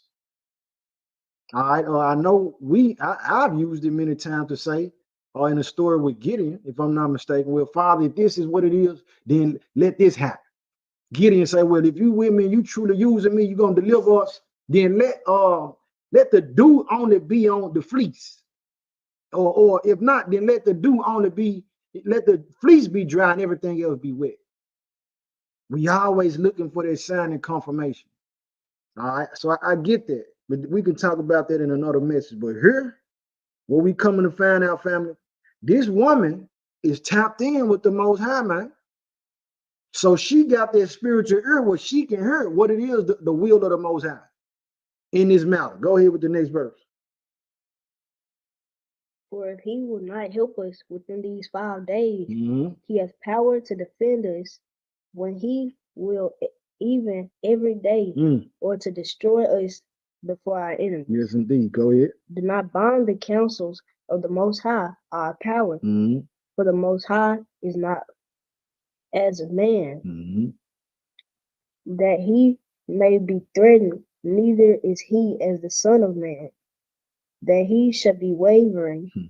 Therefore, let us wait for salvation of him and call upon him to help us, and he will hear our voice if it please him. All praise to the Most High. Man, you're doing an excellent job, son. So I'm gonna let y'all take time to read that on your own, in your own time. But just know the Most High rendered salvation through this sister. Matter of fact, let me get this before we leave from. Go to 28. So we see that they had a conversation. Judith is having a conversation with Ozias about his proposal that he gonna deliver up the city in 5 days to these Assyrians. And she like, man, that ain't the counsel of the Most High, bro. And I'm not coming here to say that a woman should contend with their man. Again, let it be done in order. We going here just for the sole purpose to know that the Most High used women as well, not just men. Let's go. Verse 28. Then said Ozias to her, all that thou hast spoken with a good heart, and there is none that may gainsay thy words. So, sisters, take note of the attributes of Judith. Take notes of how she's being used and why she's being used. This is a woman that's fasting all the time. So she tapping, she not being idle in her time. She working on her spirit. Then it said that Ozias responded, all that you spoke with a good heart. Not no bitter woman. Not no female who trying to be seen. She trying to be glorified. So you spoke that with a good heart. You ain't speaking it to try to contend with these brothers and prove that you right and got the answers. No, this woman said he said she spoke with a good heart. Go ahead. You all right? Yes, sir. Okay. Verse 29. For this is not the first day wherein thy wisdom is manifested. This ain't the first time Judith's wisdom been shown. She has a record. She got a reputation of having some wisdom. Go ahead. But from the beginning of thy days, all the people have known thy understanding because the disposition There you go. of thine heart is good. Because the disposition of your heart is good. Said all the people know about your understanding. That's what the Most High would do. If this woman is really being used by the Most, I'm not talking about no Juanita Bynum. I'm not talking about these female pastors. I ain't talking about them. The Most High didn't raise no woman to be over the assembly and congregation like that. No, he did not. Notice that the conversation that they having, this not in front of all the people. This them in a one-on-one conversation. They didn't listen. They ducked off somewhere talking about this thing. That's being done in order. Take note of that. Go ahead. But the people were very thirsty and compelled us to do unto them as we have spoken, and to bring an oath upon ourselves, which we have not break. Which we will not break. So they gonna still do their 5 days. Go ahead with 31. Therefore now pray thou for us, because thou art a godly woman. You see what kind of woman? A godly woman. She's a godly woman. She's a godly woman. One that fears the Creator, fears the Most High, reverences Him. She's not going to be moving off emotion because she feel like this and that and then going to go with her move. Despite how she feels, she's going to take it to the throne. Father, how I need to handle this. That's what a godly woman would do. Let the wise women speak. So women that's doing it, listen, and it's not for to think that you being used by the Most High supposed to be on such grand level that the whole wide world know. Now, if you touching it, you being used to help one soul. One. The Most High doing a great work through you. Focus on it. It ain't always about so many numbers, having 1,000 people listening to you. If they listening to you, you better know this. The ones that's in position where people listening, you're going to have a greater condemnation. So make sure what you're talking about be right. Make sure that it's inspired by the Most High, because this was going to make it right. All right, I said, therefore now pray thou for us, because thou art a godly woman. Go ahead. And the Most High will send us rain to fill our cisterns, and we shall faint no more. Then Judah said unto them, hear me, and I will do a thing which shall go throughout all generations to the children of our nation. All right, that's all I want on it. Y'all finish this story out. Let that be homework. Let's go to Proverbs 14. Let's go to Proverbs 14, family. So there's another account where the Most High used the woman, used the female. And those who got the wisdom will understand that this ain't no message to condemn no brothers. This ain't even a message to condemn sisters, but to inspire sisters. And the brothers that are wise, they would understand, yeah, this is a much needed message for the nation altogether. You got to understand this. If all the working parts, praise the Most High, all the working parts should be active. If there's some kind of situation like, okay, if you go into the book of Tobit, the head of the household, he working, he ended up going blind. This doggone bird muted in his eyes, he blind now. It said that his wife took up women's work. I'm saying it because if we go back to where we started in Genesis 1, he said, I'm going to give them dominion, the original plan. Then guess what? That working part got active when the man couldn't. So I'm saying that to say the woman got used. Let her be used. It's for your benefit. It's for the benefit of the nation. We need it, man. All right, Proverbs 14:1, though, son. Proverbs chapter 14, verse 1.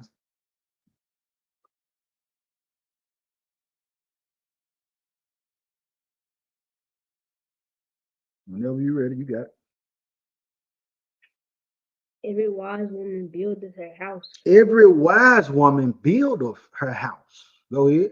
But the foolish plucketh it down with her hands. But the foolish woman, she gonna tear our house down with her own hands. Now we're looking at how do that wise woman move. Now we're looking at how do the foolish woman move. And so then we got to look at this too, sisters.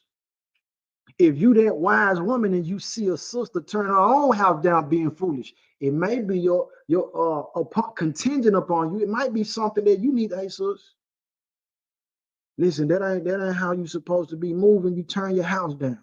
Ask the Most High how to present that information to the other sister that you love, that you care about. Not to be in a way where you disrespecting. Good? Your eyes getting blurry? Most High help them. You get tired? Okay. I appreciate your help. You're doing an excellent job. All right, but it says, every wise woman buildeth her house, but the foolish plucketh it down with her hands. So we keeping that in mind. Let's go to 2nd Esdras. 2nd Esdras, we begging Apocrypha. 2nd Esdras 16. 2nd Esdras chapter 16. Let's see. 49 where I'm starting with. So I'm gonna take care of this one. Then I'll let you pick back up. Excuse me. 2nd Esdras 16, verse 49. It says, like as a whore envieth a right, honest, and virtuous woman. So what we're looking at is the parallel between a righteous woman or a wise woman rather, and a foolish woman. Read it again. 2nd Esdras 16, verse 49. Like as a whore envieth a right, honest, and virtuous woman, so shall righteousness hate iniquity when she decketh herself, and shall accuse her to her face. When he cometh, that shall defend him that diligently searcheth out every sin upon the earth. And therefore be ye not like thereunto, nor to the works thereof. So we get admonished again. Don't be like that foolish woman. Don't be like the whorish woman. Don't be like the clamorous woman. Don't be like these women who just, promiscuous out here. Who liars, even in a situation they came up talking about the destruction and the detriment of our young brothers and sisters out together. You got a rapper who's been killed by the name of Fulio. He talked about a bunch of ungodly things. But the point I'm driving in the situation in the matter is that it was a young woman, a young female, a young girl. He was having to celebrate his birthday and said the young girl, she was there. She dropped the location. So she gave away the location of where he was to the people who came and killed him, who murdered him. So I'm saying that to say, we don't want that. That's not the activity of a wise woman in these type of situations. Indeed, there was Jacksonville. That's right. This is in Jacksonville, Florida. All right, let's go to Proverbs 31. Proverbs 31. Proverbs 31, family. We're going to start with verse 10. Again, we get attributes. Remember what we learned from Judith. Remember everything that was said about Judith. If you're just not coming in, go check that out. The book of Judith from the Apocrypha. You need that, or you can get your 16:11. But Proverbs 31, verse 10. Go ahead. Who can find a virtuous woman?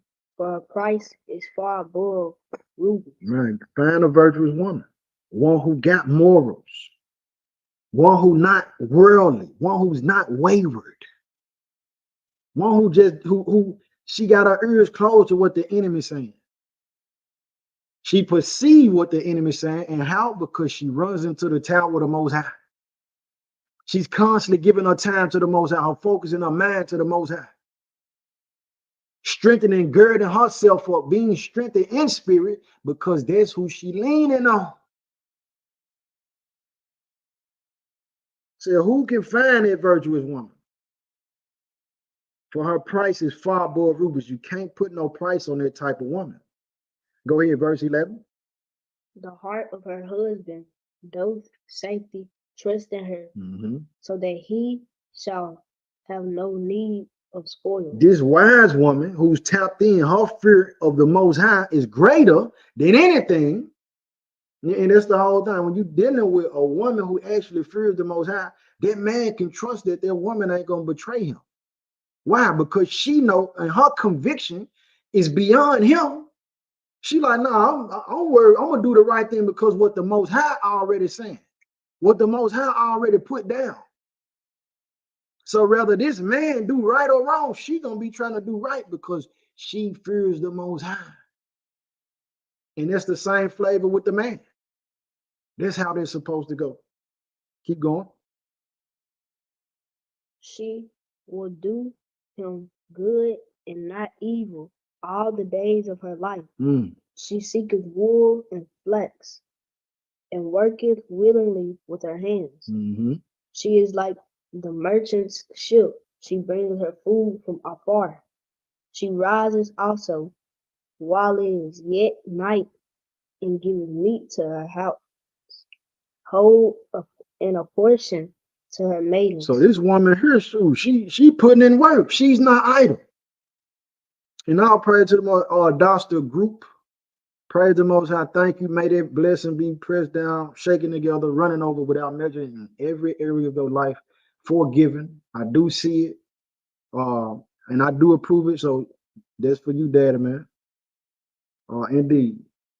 All right, keep going. Verse 16. She considereth a field and buyeth it with the fruit of her hands. She planteth a vineyard. She's active. This woman is active. She considers a field and buys. So she's not just going out spending money all crazy, just impulsively. No, this woman said, "Oh Lord, let me add up what I got, my tokens, my shekels. Okay, it costs that much. How much would I need to actually purchase that?" And beyond that, it says she got a mind for her family. This ain't no selfish woman. Let the wise women speak, man, who got a heart for their people. And beyond that, it starts with having a heart for the Most High. Let the wise women speak, man. It's so many voices of women that's going out in the world. Sukiana, there's so many of them out there that's ill and turning, destroying our women. Turn them down. So what voice of another woman do we have out in the world that's being projected to the daughters of Zion, whether they know they Israel or not, to contend with that? A lot of them, we ain't gonna hear it's sisters that want to speak, but the nation condemning them. Like, y'all need to be quiet. Don't say nothing. Sit in the back. Close your mouth. Don't move. Close your eyes. Like what? Listen, he made the woman to be a helpmeet, not a slave. He gave her a purpose too. You mean to tell me if we supposed to be warring for souls, if you, the man, or me, I can't get to this person, but this sister can. It seems like the soul is listening. You think I'm supposed to get in the way of that? No, let that woman be used so that soul can be drawn on into the light, man. But that tells you a lot of the people don't really have no heart for the Most High. That they want to be served. They want to be in the position of rule. They want to sit in the Most High seat. Whereas he said, let all things. He said he pouring out his mercy on all of his creation. That means the women too. All right, go ahead, Daddy, man. She girdeth her loins with strength and strengtheneth her arms. Strength of her arms. Go ahead. She perceiveth that her merchandise is good, her candle goeth out.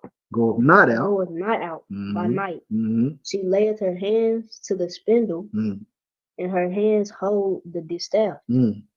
She stretcheth out her hand to the poor, yea, she reacheth forth her hands to the needy. So this woman, she got a heart for the needy too. Let the wise women speak. So, and I'm constantly bringing up this demonic woman, or sexy red, because this is one of the main vessels and puppets that's being used and pushed off and presented to our people, along with Meg Thee Stallion. Kamala Harris, nominee for the presidential seat of the country, she have a rally. She got Megan Thee Stallion at the rally twerking. I'm saying, this is supposed to be an event that's supposed to be standing on, built on honor, dignity, and something so serious as rulership, and you got somebody twerking. But this is the mindset of what they think of y'all, sisters. So don't, if you just being silent, don't think, man, it's an attack on y'all. It's an attack on y'all that they saying, well, this all they good for. That's all that brown woman good for, is to twerk, dance, and to be sexualized. This is what they saying. This is what they presenting. And as long as we be quiet, as long as y'all be quiet, you don't contend with it, guess what? The world is saying, well, you know what? From what I've read and studied, even in courts, they say a statement that's not contended with is held up as truth. So that means if somebody call you a liar and you just be quiet, you don't say, man, I'm not a liar. Then it's accepted as a fact. So if they present our women and daughters in their lifestyle, right? And nobody's standing up against it, the sisters ain't standing up, it's just the men talking. And I'm not saying that there's no women talking, because it is sisters. But I'm saying we need to be pushing them sisters up as more as we can, encouraging them as much as we can. Put them on the forefronts. Let them work. And yes, all the men gonna guard you and protect you. But I'm saying this is what they presented to the world, saying this is what we good for. They just gonna twerk. Even at a rally for a nominee for the presidential seat, something so serious. Even at the rally, they gonna twerk. Man, where's your dignity? Where is it? So that's the picture that they paint of us. The picture that they paint of our women. So that's what I'm saying. Let the wise women speak, man. Let the wise women speak. Keep going. She is not afraid of the snow, for all her household are clothed with scarlet. She maketh herself coverings of tapestry. Her clothing is silk and purple. Her husband is known in the gates when he sitteth among the elders of the land. She maketh fine linen and selleth it and delivereth girdles unto the merchant. Strength and honor are her clothing, and she shall rejoice in the time to come. She opens her mouth with wisdom. She opened her mouth with what? Wisdom. She opens her mouth with wisdom. She ain't just blurting out no nonsense, man. Stuff that's nonsensical. She opened her mouth with wisdom. And what a beautiful thing that is. What an awesome and wonderful thing that is to hear sisters and women with wisdom. You can learn. You can learn from that. Praise the Most High, man. And bless you too. Try to see who else this is up here. Salaki. Queen of the South. All praise to the Most High. Bless you for that. Orlando Bliss, man, bless you for that. Thank the Most High. Thank the Most High. Keep going. And her tongue is a law of kindness. Her tongue is a law of kindness. So these women, these artists, and I'm constantly using it because the house that I'm a part of is the house of Israel, Yasharal. I can't speak for these other nations, even though they've been affected by it too. But I got to start with my own house. I got to start with my own people. That's why I'm focusing on. I don't hear, listen, I don't listen to it though. So let me stop that. I don't want to say make a dishonest statement. But this is what I will say. I can't tell you about a song from Eminem or Machine Gun Kelly, who was Caucasian rappers. Multiple songs where they calling their women B's and Aces. I'm gonna pimp them out.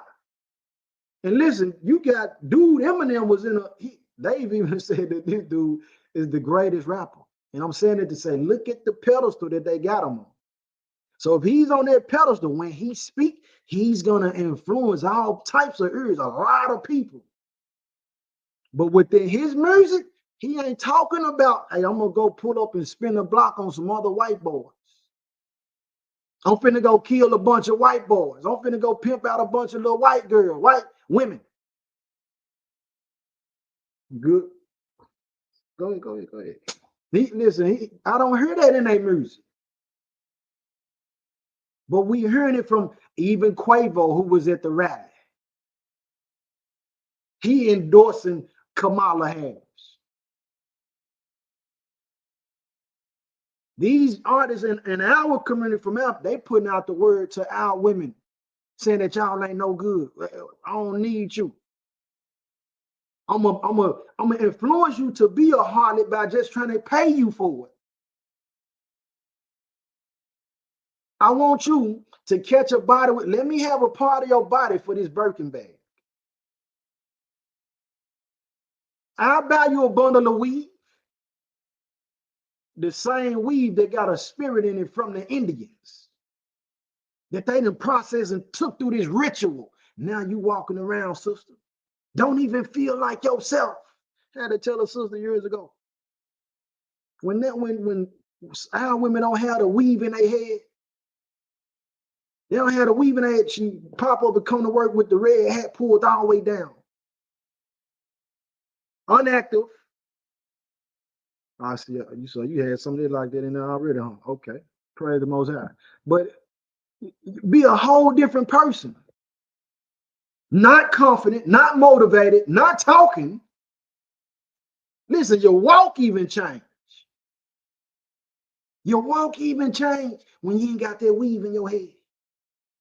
Because it's a spirit that you done spent $650 on a weave. $650 on it.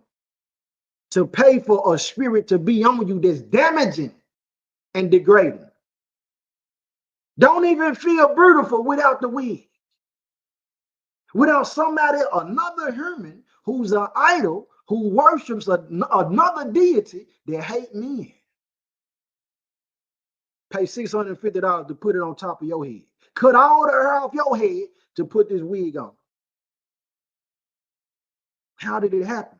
So another point that I'm pushing out is that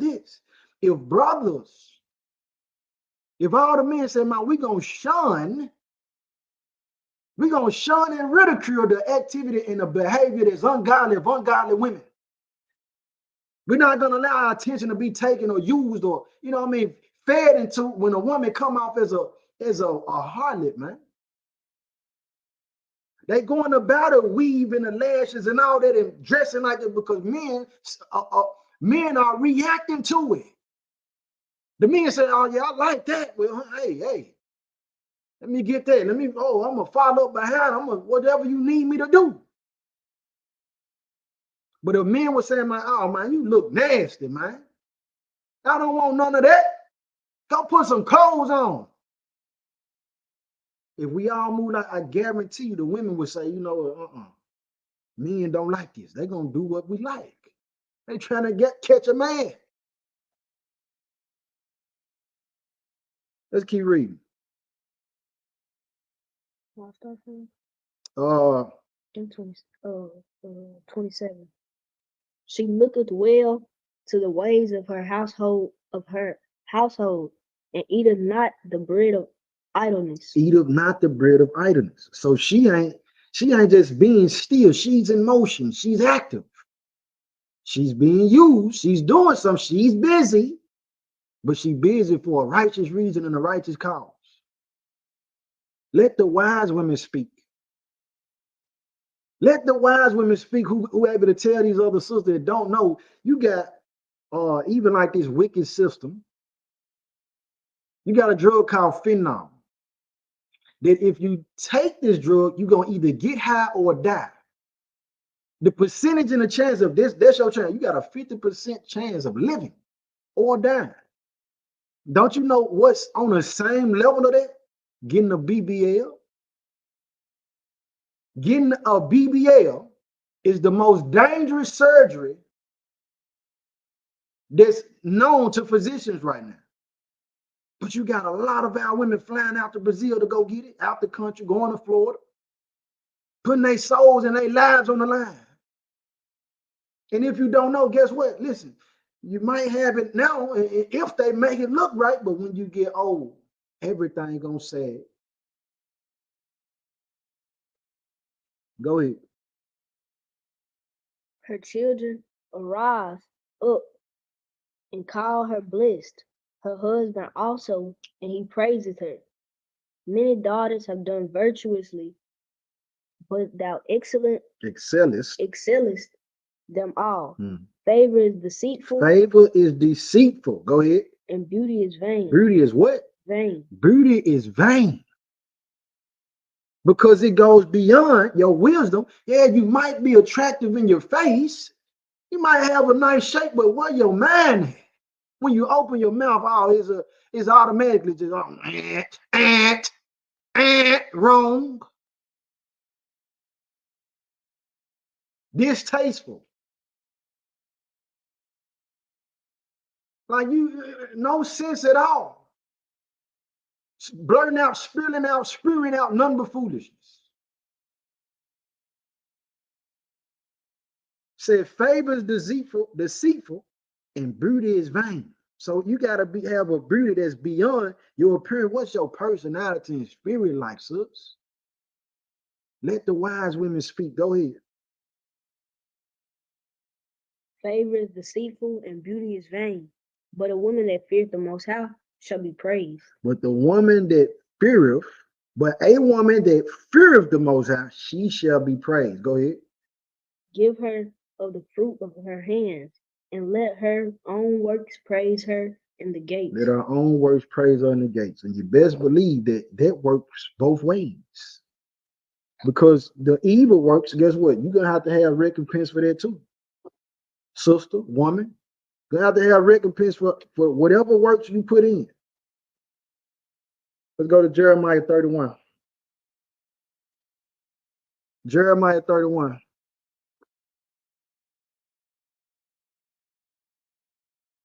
Jeremiah chapter 31.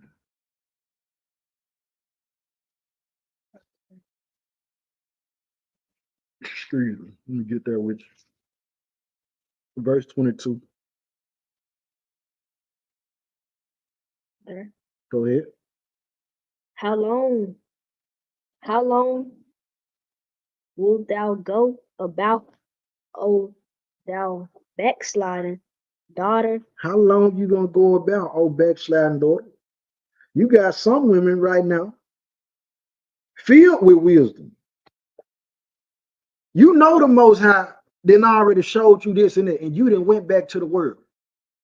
You didn't felt like you lonely, you miss your friends, you miss hanging with these other females who ungodly, who they selling their bodies, they defiling their temples, they abandoned, don't care nothing about their children, and you letting that spirit influence and motivate you. I just miss hanging with my girls. And they can care less about the Most High. How long you gonna be in that state, man? How long you know he done got you out of the jam before? The Most High will get tired of that woman and say, oh, okay, I see how you moving. I'm gonna remove my hand of protection. He ain't even gotta send the trauma. If he just move his hand, and all the demons that's waiting to get you or devour you. Get back to the Most High. Repent. You ain't too far from him. If you're hearing this message and that's you You ain't too far from the Most High to turn back and get back on the right path. Let's get back to this work, man. You didn't sing that you ain't missed nothing. Let's get back to the work. Go ahead. For the Lord has created a new thing in the earth. A woman shall compass the man. A woman shall compass a man. So it said the Most High created a new thing. A woman shall compass a man. So we understand that, brothers, sisters. That means these women going to be operating on a high level at high volumes. So if they doing that, they operate high levels and high volumes, then guess what? We need sisters who do fear the Most High, like what we just read in Proverbs 31. Operating within those values, contending. If that sister needs to be admonished and nurtured up by the man, like what happens anyway, Adam taught Eve. And we can't eat everything in his garden, baby. There's certain stuff we can't touch. That's how she was able to respond to the serpent when he said, did the Most High say you will surely die? You can't eat everything. She was able to remember what her husband taught her. Esther was able to remember what Mordecai taught her. Said a woman shall compass a man. So we need our women out there operating in this war, man. All right, and the women, they done been catapulted into the positions. You know what I mean? In the frontier and even in the face of the Israelites for them to be a face. All right, so in a mass portion of society is dependent and contingent upon the women. How if we can get these women on our side, then we can control everything. Because why? Because the man gonna follow what that woman. He trying to find his woman. So if we can get the women to yield to the satanic rituals and demonic activities, enough for the men, hey, they gonna follow. We know how to get the men through the women, through the woman. Let's go to Leviticus. On that note, let's go to Leviticus. We almost done here. Leviticus 19.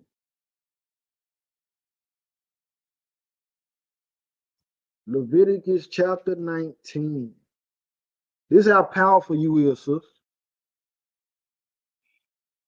This is how powerful the women is. And again, I got to keep reiterating because I don't want this to be fearful for no woman to feel like, well, yeah, you heard what Paisley said. I don't got to listen to my husband or no man at all. No, I'm not telling you that. I'm not telling you that at all. I'm telling you, yield to the Most High. If he give you that green light, the Most High authorizes you to do what's right, then do it. And if he telling you, it ain't gonna come with you having to try to go against the commandments and the order that the Most High done already set out. If it's going against the orders and the commandment that the Most High done set out, then you operating outside of his will. And it's a dangerous place to be for man or woman. All right, Leviticus 19 though, verse 2. Oh. Let me see. Yeah, let me see, do I want to? I don't know why I keep glitching like that. Yeah, go with verse 2 first. Speak unto all the congregation of the children of Israel. Speak to the whole congregation. It's not limited or only directed to the males. Speak to the whole congregation. Go ahead. And say unto them, ye shall be holy, for I, the Lord your power, am holy. Be holy, be set apart because he's holy and set apart. That's what we've been admonished to do and what we told her. So he spoke that to the whole congregation. Verse 29, what did it say? Verse 29. Do not prostitute thy daughter to cause her to be a whore, lest the land fall to whoredom and the land become full of wickedness. So he said, don't prostitute your daughter. Don't be you got women who unwise. They sending these little girls out. Little girl ain't no more than 5 years old. Got a halter top on. Little girl ain't no more than 5 years old. She got the Brazilian wig on. So the little girl got a spirit on her. The little girl got a spirit on her way from India. Because the mama putting a wig on and putting her in tights. Got her dressing skimpy already. Got her snapping her hand and hand all on her waist. Putting lipstick on her. Putting makeup on her, baby. Have mercy, Father. That's prostituting your daughter. If you don't know, man, that's prostituting your daughter. You setting up now, you got these pedophile, wicked men and other wicked women too. Homosexual women looking at your child. Looking at your daughter. Do not prostitute thy daughter, man. That's what he's saying. That's what the Father is admonishing us. That's what he tells. Don't prostitute your daughter. To cause her to be a whore. Teach her about respecting her body and her temple. You respect your body even as an adult, sister. It ain't for you to be laying in every single bed, giving up to impulse of emotion. But look, this is how powerful y'all is. This is the point I'm bringing out from this verse. It says, lest the land fall to whoredom, and the land become full of wickedness. It ain't talking about the men right here. It said if these women become whorish, the whole land gonna be full of wickedness. So what did they do? They rolled it out and told us with this old saying they tell us, even with the homosexual lifestyle, they presented it first with 2 women. They showed her, okay, the woman, she might be changing her clothes and certain stuff. She'll change the clothes in the room with another woman. They ain't bothered by it. But then you go a step further to show that 2 women doing this ungodly act, embracing one another in an ungodly way. They started it off like that to make you say, well, it's okay, it's just women. Women do stuff like that. No, they don't. Not no wise woman. But so much so they did it and pushed it out. High levels and high volumes continuously. Constantly putting it in our face till the people start accepting. Now in the whole land, now we got Sexy Red. What happened to Angela Davis? What about Sister Soldier? What about these type of women who when they spoke with wisdom and they had a message. They had a message for our people. To now the music that's being pumped out through the women, guess what? They helping and contributing to this right here. A direct rebellion against the commandment that the Most High laid out. Don't prostitute your daughter. And then you got daddies, you got men who allowing it. There's another story for another time. Let's go to Ezekiel 16. Ezekiel 16.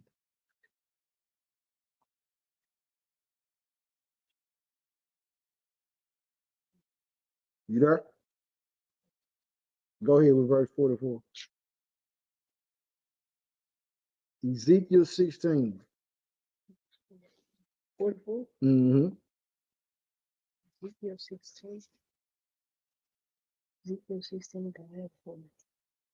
You don't? It goes as far as 34. Oh, no, no. I thought there was a next chapter. Oh. Behold, everyone that uses proverbs shall use this proverb against thee, saying, as the mother, so is her daughter. She get it from her mama. Read that again. Behold, everyone that uses proverbs shall use this proverb against thee, saying, as her mother, so is her daughter. As the mother is, so is the daughter.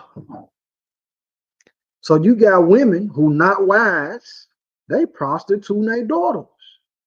They gonna deal with that man based off the money he got. Use that nigga. Excuse my language, but that's what's being said. That's what's being said, man. And it's an evil thing. You training that woman up, you training that little girl up to not even respect herself, to not respect the Most High. If you ain't gonna deal with them, leave them alone. And then you end up finding so many women, so many of our sisters in abusive relationships. Because you didn't operate enough to be a guardian. I'm cool, thank you. You didn't operate in the capacity of a guardian for that child, for that little girl, or for that teenage girl, or even for your adult daughter. Just say, listen, oh, baby, no, he ain't right. Leave him alone, cut him off, go the other way. Now, yes, it is their responsibility to listen to that. Yeah, to obey the command that was given to not deal with that guy. But in many cases, that's not even being said. For them to even have something to wrestle judgment with in their mind when they're dealing with that person. Well, somebody told me don't deal with it.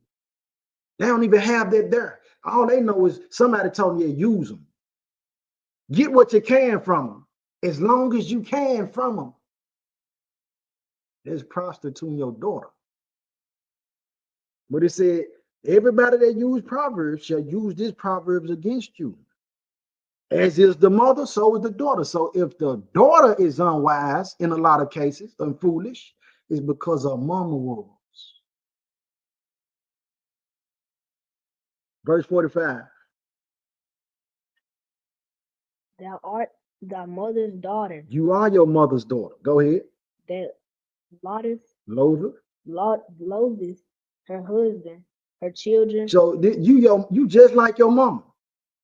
Your mama hate her husband and her children, and you know the mama hate the children because she ain't even teaching you to respect the Most High or yourself.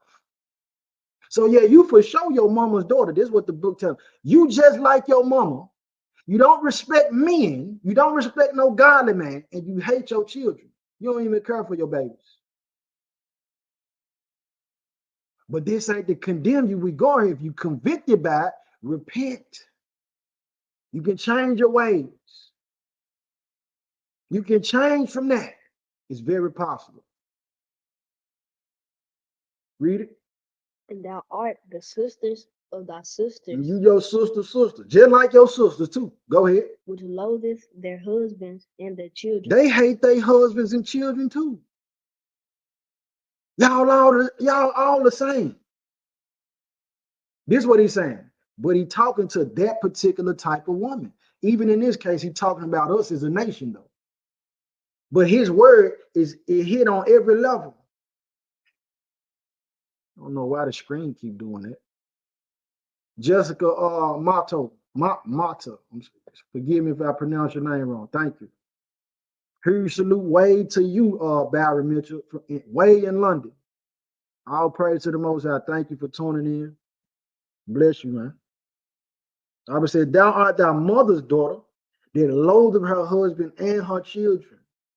And thou art the sister of thy sisters, which loatheth their husbands and their children. Go ahead. And their children, your mother was a Hittite. And your father an Amorite. And your father an Amorite. Let's go to Titus 2. Titus chapter 2. Titus chapter 2.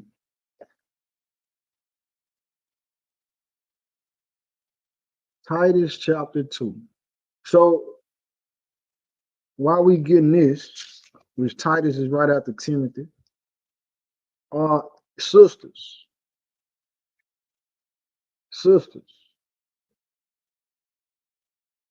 drop in the comment section some good attributes of wise women. Remember what we done covered so far.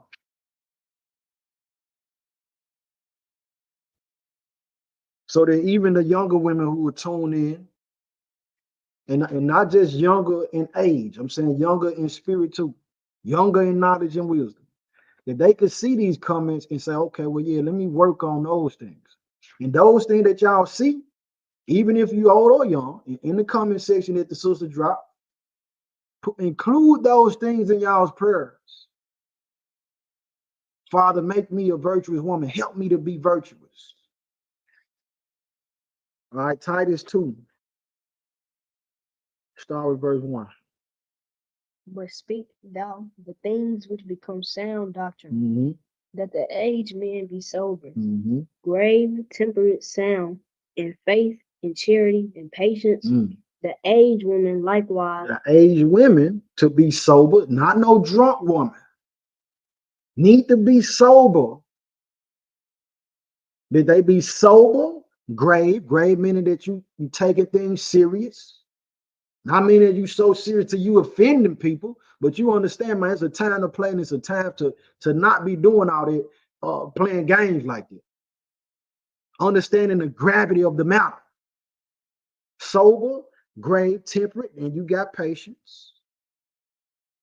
Sound in faith, you feeding your spirit, and you're not going into this book looking to receive or understand according to what you wanted to say, but what you wanted, how you want to perceive it according to the mouth of the Most High, how He meant for it to be received and perceived. It says in charity, so you got love, not no bitter woman who hating and hateful and jealous. It says in patience as well. You're able to wait, you're not being idle. You're able to wait on the Most High, so waiting with a purpose. See, the aged women likewise, go ahead. That they be in behavior as becoming holiness. In behavior that becoming holiness, go ahead. Not false accusers. Not false accusers, lying on people. Just want something to say, moved by your emotions, just want to gossip about something. It ain't even facts what you're talking about. That's not a wise woman. That's the type of woman that need to be quiet. Go ahead. Not given to much wine. Not given to much wine. You're not a drunkard. Go ahead. Teachers of good things. Teachers of good things. You ain't around here teaching, oh man, ain't none of these men good. Ain't no man. You need to stay away from men. Right now, I guarantee you, if Iran just so happens to kick off the war with America and Israel and all that, World War III break out, I can guarantee you the state of the land gonna change to where the women who say, I don't need a man, men ain't no good, they gonna be looking for men. You're gonna be begging, trying to find where a man, and more than ever, is gonna be a looking, seeking for a godly man, an upright man in the Most High. Yeah, so teachers of good things, teach them that my men, listen, they just different from female. They got to function different from ours. Yeah, respect that man. Not no woman who she want to fight and put her hands on the man. You want to contend and feel like you want to be in competition with this man. Where in so many cases we talking about domestic violence. Putting your hands on that man. And then when he respond and react, because however he was trained and raised, he put his hands on you. You say, oh, you ain't supposed to hit me. You a man. Well, you knew that before you put your hands on him. That's not wise. And will train your daughters up to do the same thing. Now, keep your hand to yourself, man. All right, teachers of good things. Verse 4. That they may teach the young women to be sober, to love their husbands. To love their husbands. Not no older woman telling these young, hey, yeah, I think you just need, girl, you need to get away and go on a vacation to Vegas and just have a blast and ball. Let your hair down. You need to operate like you ain't got no husband. No, if you getting advice from a woman like that, man, that woman's speaking for the devil, man. She trying to ruin your marriage. That's a demonic woman. She need to be quiet. But the wise woman gonna tell you, man, love your husband. Especially if you got a good husband, a godly husband who for real about the Most High too. Yeah, he take care of you. He love you. Yeah, a wise woman gonna tell their sister, that younger woman, yeah, listen, love that man. And if you don't know how, you need to learn how to love him. That's what a wise woman gonna say. Go ahead. To love their children. To love your babies, love your children. Some of the women just running out here going crazy out of their mind about these men, and the men ain't no good. The man you chasing ain't even no good. So much so you abandoning your children. You trying to do everything this man wants you to do, and you corrupting your babies at the same time.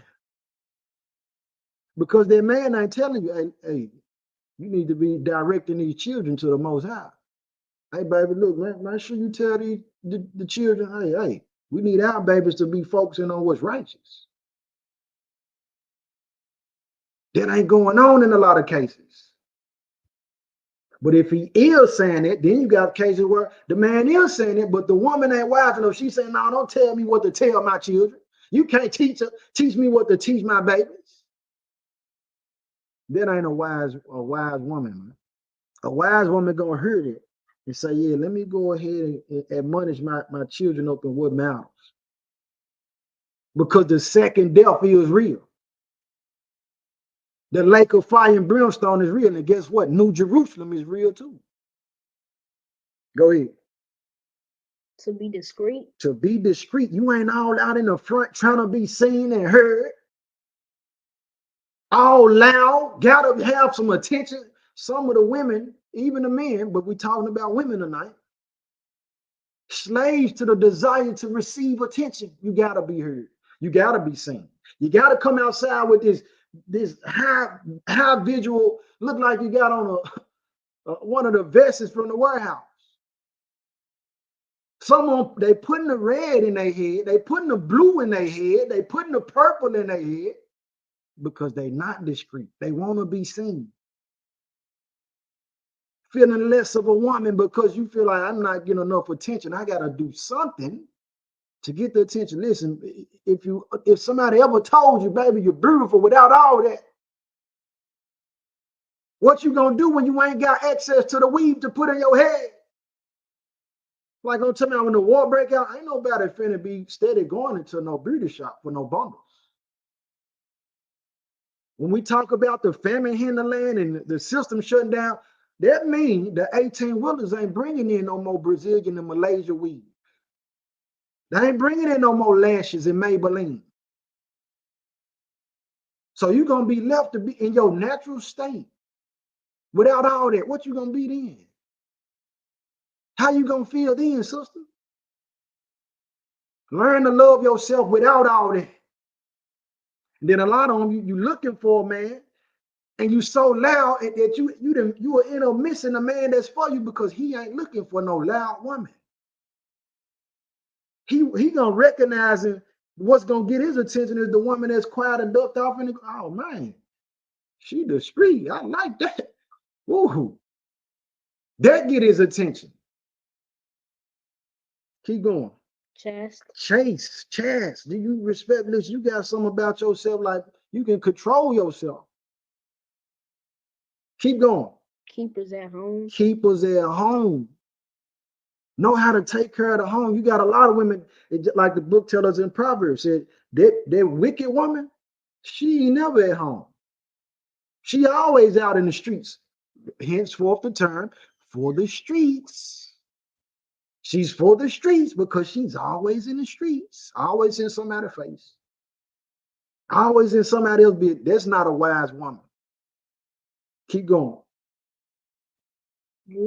Good. She's good.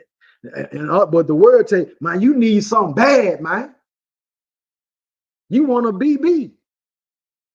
That's what the word be teaching us all the opposite things, man. You want a BB. Now you need a good woman. And one that's good is one that serves and fears the Most High. Let's go. Obedient. Obedient to what? Obedient to their husbands. Obedient to their own husbands. Not the woman who contended with her husband saying, well, yeah, Paisley said this. Don't bring me in your household in your marriage. You need to listen to your husbands. If he's not like Nabal, and they don't give none of, I know women be saying, well, I'm Abigail. You need to look more into how Abigail operated before you take their title. Abigail didn't contend with Nabal and yelling and hollering at him and trying to fight him and doing all this. He was drunk, she was quiet. He got so drunk, he passed out. She ain't going there beating on him. She was quiet. And the Most High handled that situation, handled Nabal. Bible said, obey your own husband. Some of y'all marriages is corrupted. Relationships is dwindling because you ain't respecting the word of your husband. He got a voice and he ain't illiterate. Same way I've been saying that a woman got a purpose, that man got a purpose too. So your marriage is rocky, your relationship rocky like that because you ain't listening to him. Listen to what that man's saying. What that man is talking about. You ain't hearing him, you gonna go turn on TD Snakes. You gonna listen to the guy at your job. You gonna listen to me. That's out of order. That's out of order. I'm telling you right now, that's not wise. Go ahead. That the word of the Most High be not blasphemed. That the word of the Most High be not blasphemed. So you gotta listen, there's a duty. For the glory of the Most High, for your glory, Father, let these women understand what's being said, as well as the men. You have all these attributes to move and operate like this for the glory of the Most High. Let me see if there's more on it. No, this is it on that one. All right, let's go to Ecclesiastes. Yeah, so listen to your husband, man. Not these single women who be wicked and unholy men. Sirach 25 or Ecclesiastic is 25. I'm almost done.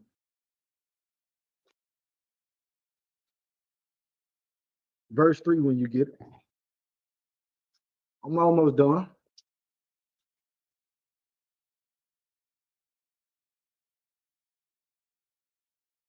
If you're feeling like what your husband is saying ain't right, is a way to do everything. And that's what wisdom come in at again. If you feel like, well, this person said this and I'm kind of leaning to that, and my husband said this and I don't know, well, ask your husband what he think about it. Tell him what you think about it. And the men, wisdom for us would be, oh look, well, let me hear her out. Let me try to get a sharp understanding on what she's saying. Don't just cast it out because what she's showing you might be what will save the whole family. But again, the title of tonight's message is Let the Wise Women Speak. We ain't talking about the men tonight. We'll get to that. Ecclesiastes. I got you. Don't worry about it. I got it. Yeah, let me let you read that. Here, verse 3. Verse 3, go ahead with it. I came out of the mouth of the Most. 25, verse 3. If thou hast gathered nothing in thy youth. If you ain't gathered nothing in your youth when you was young, sister, you ain't learned nothing as a child. So even for the children that's listening, the little girls that's listening, keep your ears open for wisdom and understand. Don't be in this mindset where you feel like, oh, well, I'm like this, can't nobody tell me nothing. You're going to be a fool. You're going to grow up to be an old fool like that because you felt like you had it all figured out as a child. No, listen, absorb as much information as you can that's righteous. Read that again. If thou hast gathered nothing in thy youth. If you ain't gathered nothing in your childhood, go ahead. How canst thou find anything in thine age? How can you find any wisdom when you get older? Because as a child, if you constantly going on repeating these same actions and activities, you create a habit. And then that habit becomes a stronghold. And if it's a stronghold, that means it's hard to break. You get set in your ways. Ain't no way, even as a 85-year-old man, would I feel like Can't nobody tell me I'm set in my ways. Always be ready and willing to learn, man. You got people around here, they 10 years old talking about this is how I am. This is just me. When the book tells us, be ye transformed by the renewing of your mind. That means we're supposed to be continuously growing and changing for the greater good. Not set in your ways. So as a young girl, talking to let the wise women speak, that you can become a wise woman that does speak. You need to be having your ears open around wise women. All right, let's go to 1 John 2. 1 John chapter 2. 1 John chapter 2, family. Smash the like button if you haven't. Thank you, sir. Smash the like button if you ain't. Share the live. Subscribe if you haven't.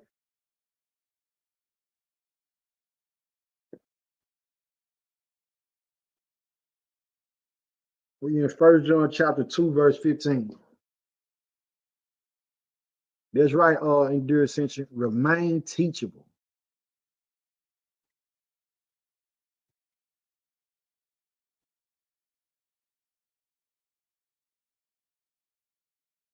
Remain teachable. 1 John chapter 2. I'm in St. John, so it's at the back. You got before 1 John, you got Peter, 2 Peter. Let me see. All right. Excuse me. Chapter 2, verse 15.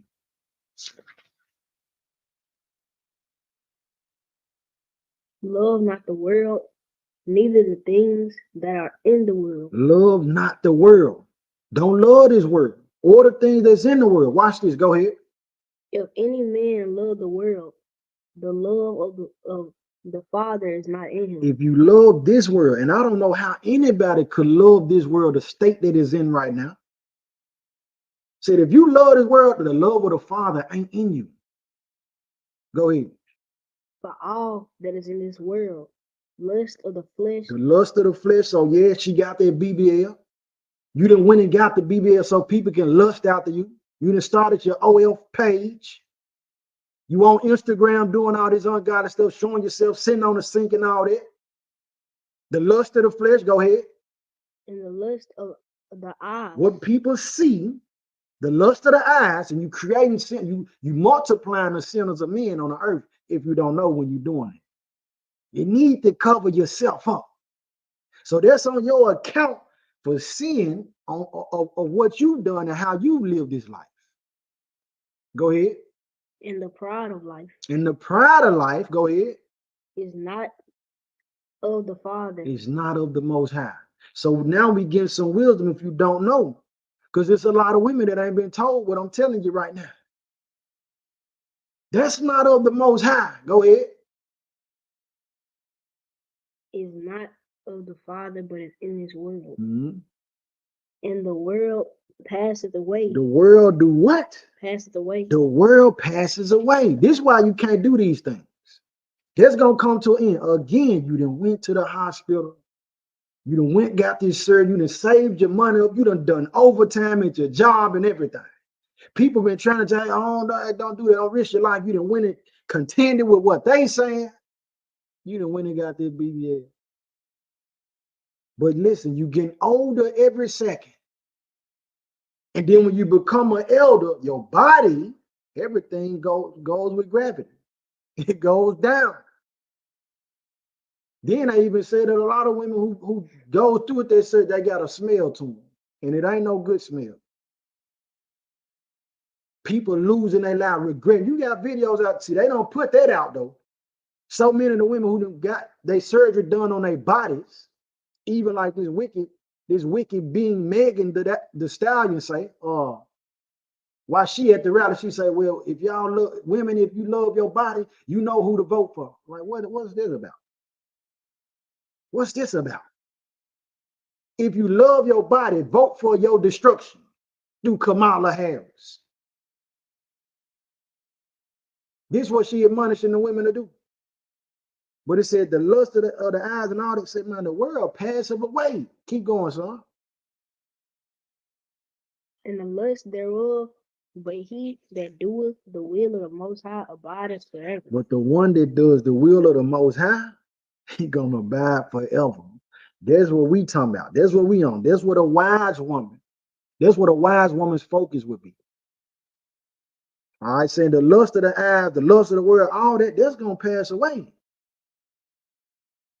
But the one that's doing the will of the Most High, they gonna abide forever. They gonna always have a place.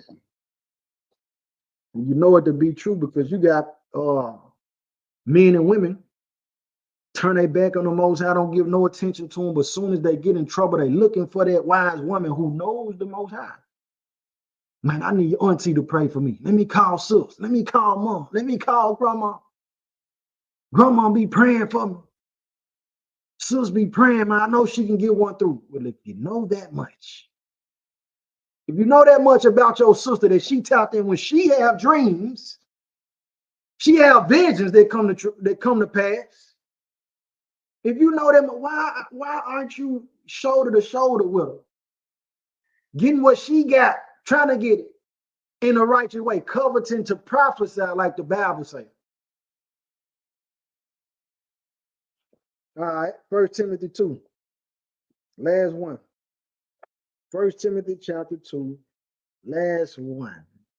Because how did we get to the point where the wise women being silenced? How did we get here? You got it? 1 Timothy 2. Okay. How did we get to the point where the wise women have been silenced? Being silenced. Verse 9. In like manner also that women adorn themselves in modest apparel with shamefacedness and sobriety. And likewise, read it again. In like manner also that women adorn themselves in modest apparel. The women adorn themselves in modest apparel. Cover up.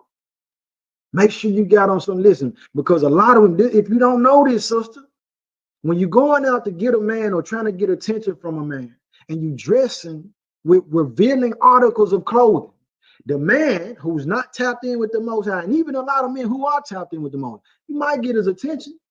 But guess what? His mindset ain't gonna be, this is the type of woman that I would wife, take care of and love. No, he's gonna treat you like a toy and a rag, use you up, and be gone out the way. You're gonna have a soul tie that's gonna be hard to break. You're gonna feel like, okay, man, I done gave myself away, unless you just some type of harlot like that. So I'm saying, you want a man to see you for what you is, then you need to be all covered up. There need to be something for him to wonder about. Everything of value is always hid. The people buy safes. They get safe deposit boxes because they got something of high value in her. The combination lock is on the safe because I don't want you to get what's in her. It means a lot to me. It's hidden. So the things that really are valuable with your temple, you got it all on Front Street. Everybody can see. It's no wonder, no imagination. That's how you being trained up. That ain't right, man, and it ain't wise. Now, and for a man, I gotta say this too. So you got women that saying, well, you know, I gotta present myself in a certain way to try to get them. Okay, well, if that man is looking for a certain woman, like you want a certain type of man, you want him to be like this, dress like this, talk like this, respect you, have this type of mindset. You want him to be all those things. But then you operating, you saying, well, I got to have this mask on. Well, I'm in my masculine form. I got to be masculine. But the man who you really want, when he see you, if you not out, you got this wall up of masculinity, he gonna go past you. Because he's looking for the woman who already soft and confident in who she is. Just like the word is said many times, they talking about it. Well, I'm in survival mode. The sisters is saying, I got to be masculine because I'm taking on this, and that. But the man, if he decides to go to work, clean, cook, everything else, he don't become feminine. He don't become feminine because he cleaning the toilets and everything else and going to work. So I'm saying it to say it's the same flavor with the women. Just because you're doing more don't mean that you got to become masculine. Get rid of that wicked idea that the world implanted in your head. Go ahead. You're gonna end up missing your husband and be out here suffering because you listening to what the world talking about. The same world that's gonna pass away. The same world is full of foolish people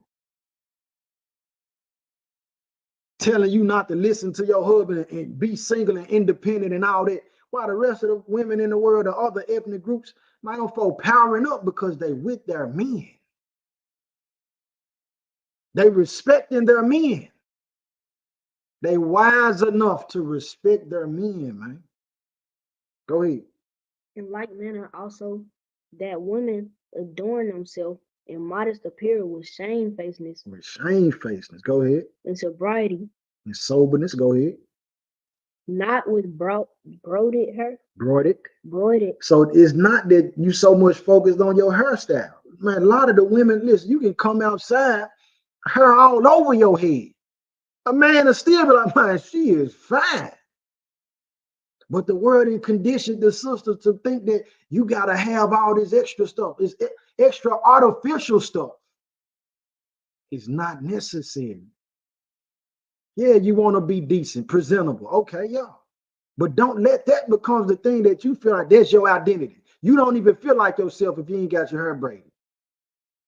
You don't even feel pretty unless you got the weave on. Like I said, you don't feel attractive unless you dress like a whore. I'm being real with you. If that's the mindset that you got, it's something wrong. It's not wise. Go ahead. Not with broided hair. Not with broided hair. Or gold, or pearls, or costly array. Not about your apparel, because all this stuff, listen, when we die, when we go to the grave, man or woman, ain't none of this going with us. So if everybody was placed on the same level, ain't nobody got no money, no house, no car, no nothing. What's going to set you apart, sister? What's going to make you different from all the rest of these women? Or if all the women had nice shapes and beautiful faces, what's going to make you different? Go ahead. But which becometh women professing godliness. Godliness, yes. With good works. Let the woman learn in silence with all subjection. Let the woman learn in silence with all subjection. Yeah, be quiet. When that word coming out, learn, listen, take notes. All right, but this is a part of how we got to the point where the wise women ain't able to speak. Because so many that read this and said, well, I'm just supposed to be quiet. He gave you a mouth and a tongue and understanding too for a reason. What this man don't know, you supposed to fill it in. You're his helpmeet. Y'all are our helpmates. Y'all complete us. Go ahead. But I suffered not a woman to teach. I suffer not a woman to teach. Don't be trying to teach. Out here trying to run the show. This is what he's telling us. You ain't supposed to be in the forefront, because guess what? If you teaching that word, and guess what? The assassin coming. Listen, you don't want to be the one assassinated. Let that man be up there in the front of the congregation in the assembly. That ain't the position for the woman. When they get to throwing rocks, somebody run up trying to stab them and all that. You don't want to be the one in the forefront then. Stay over there. Stay in the back and look beautiful and quiet. Just listen, take notes. That's your position. Not to be in the front trying to teach and run the show. Go ahead. Nor to usurp authority over the man, but to be in silence. Nor to usurp or take by force an office or position of leadership over the man. It's not for the women to do. And we see right now that the world is trying to do that now. This is why the nominee is Kamala Harris. This shouldn't even be a conversation. If we gonna have a woman ruling over the whole country, come on, man. All right, but let the wise women speak. Let the wise women speak. And it's a time and a place for the sisters to speak. Now, y'all are highly valuable, super powerful. We need you. We need y'all. So this you're serving your brother Paisley. I'm telling y'all this. If ain't nobody told y'all, we need y'all. There is a lot of wicked women out here talking, and yes, they got a high number, high population of people that's listening to them. So we need voices of our sisters that really got the wisdom from the Most High, orderly, able to put their word out to contend with it. All right, so that's all I got for tonight, family. I pray that the word was edifying, strengthening, and above all things, I pray that the Most High was pleased with this word. Y'all got any questions, comments, or concerns before we close out? What?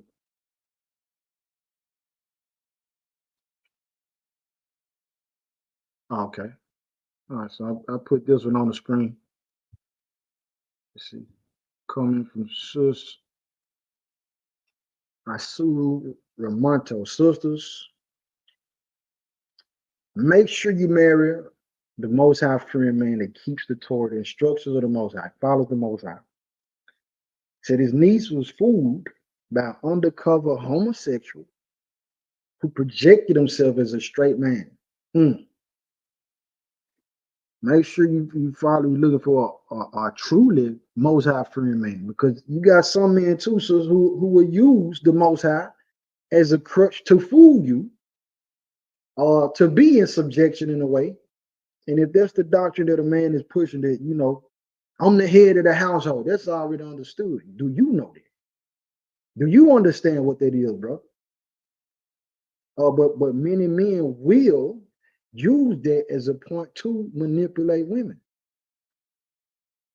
That's not righteous. All praise to the Most High. Anybody who is tuning in over Facebook, I still don't know why. But I cannot see any comment that y'all may have left or that y'all posted. So forgive me for that. I'm not ignoring you. I'm not ignoring y'all at all. Smash the like button if you haven't. So with that, I say Most High speed to y'all, because I don't see no other comments or anything. Bless y'all families, sisters. Please digest this word. Let it be take root within you. Brothers, that y'all allow this word to take root in y'all too. If we are army, and I'm not saying in a sense that we want women out on the battlefield like that, even though we got sisters who are training. They training in combat. They got knowledge in combat and all those things. We need to utilize that knowledge that they have. Let them operate in the capacity that they do. If we go on the war and the people we contending with, they coming with their women, sure, we might let our sisters get out there and snuff them and give them the business. Yeah, man, we got women warriors. All praise. They appreciate you reading, son. I definitely appreciate you too. May the Most High keep y'all as well. All right, so with that, may the Most High bless all of y'all who bless us, and curse all of them who curse y'all, as well as who curse us. All praises. Shalom.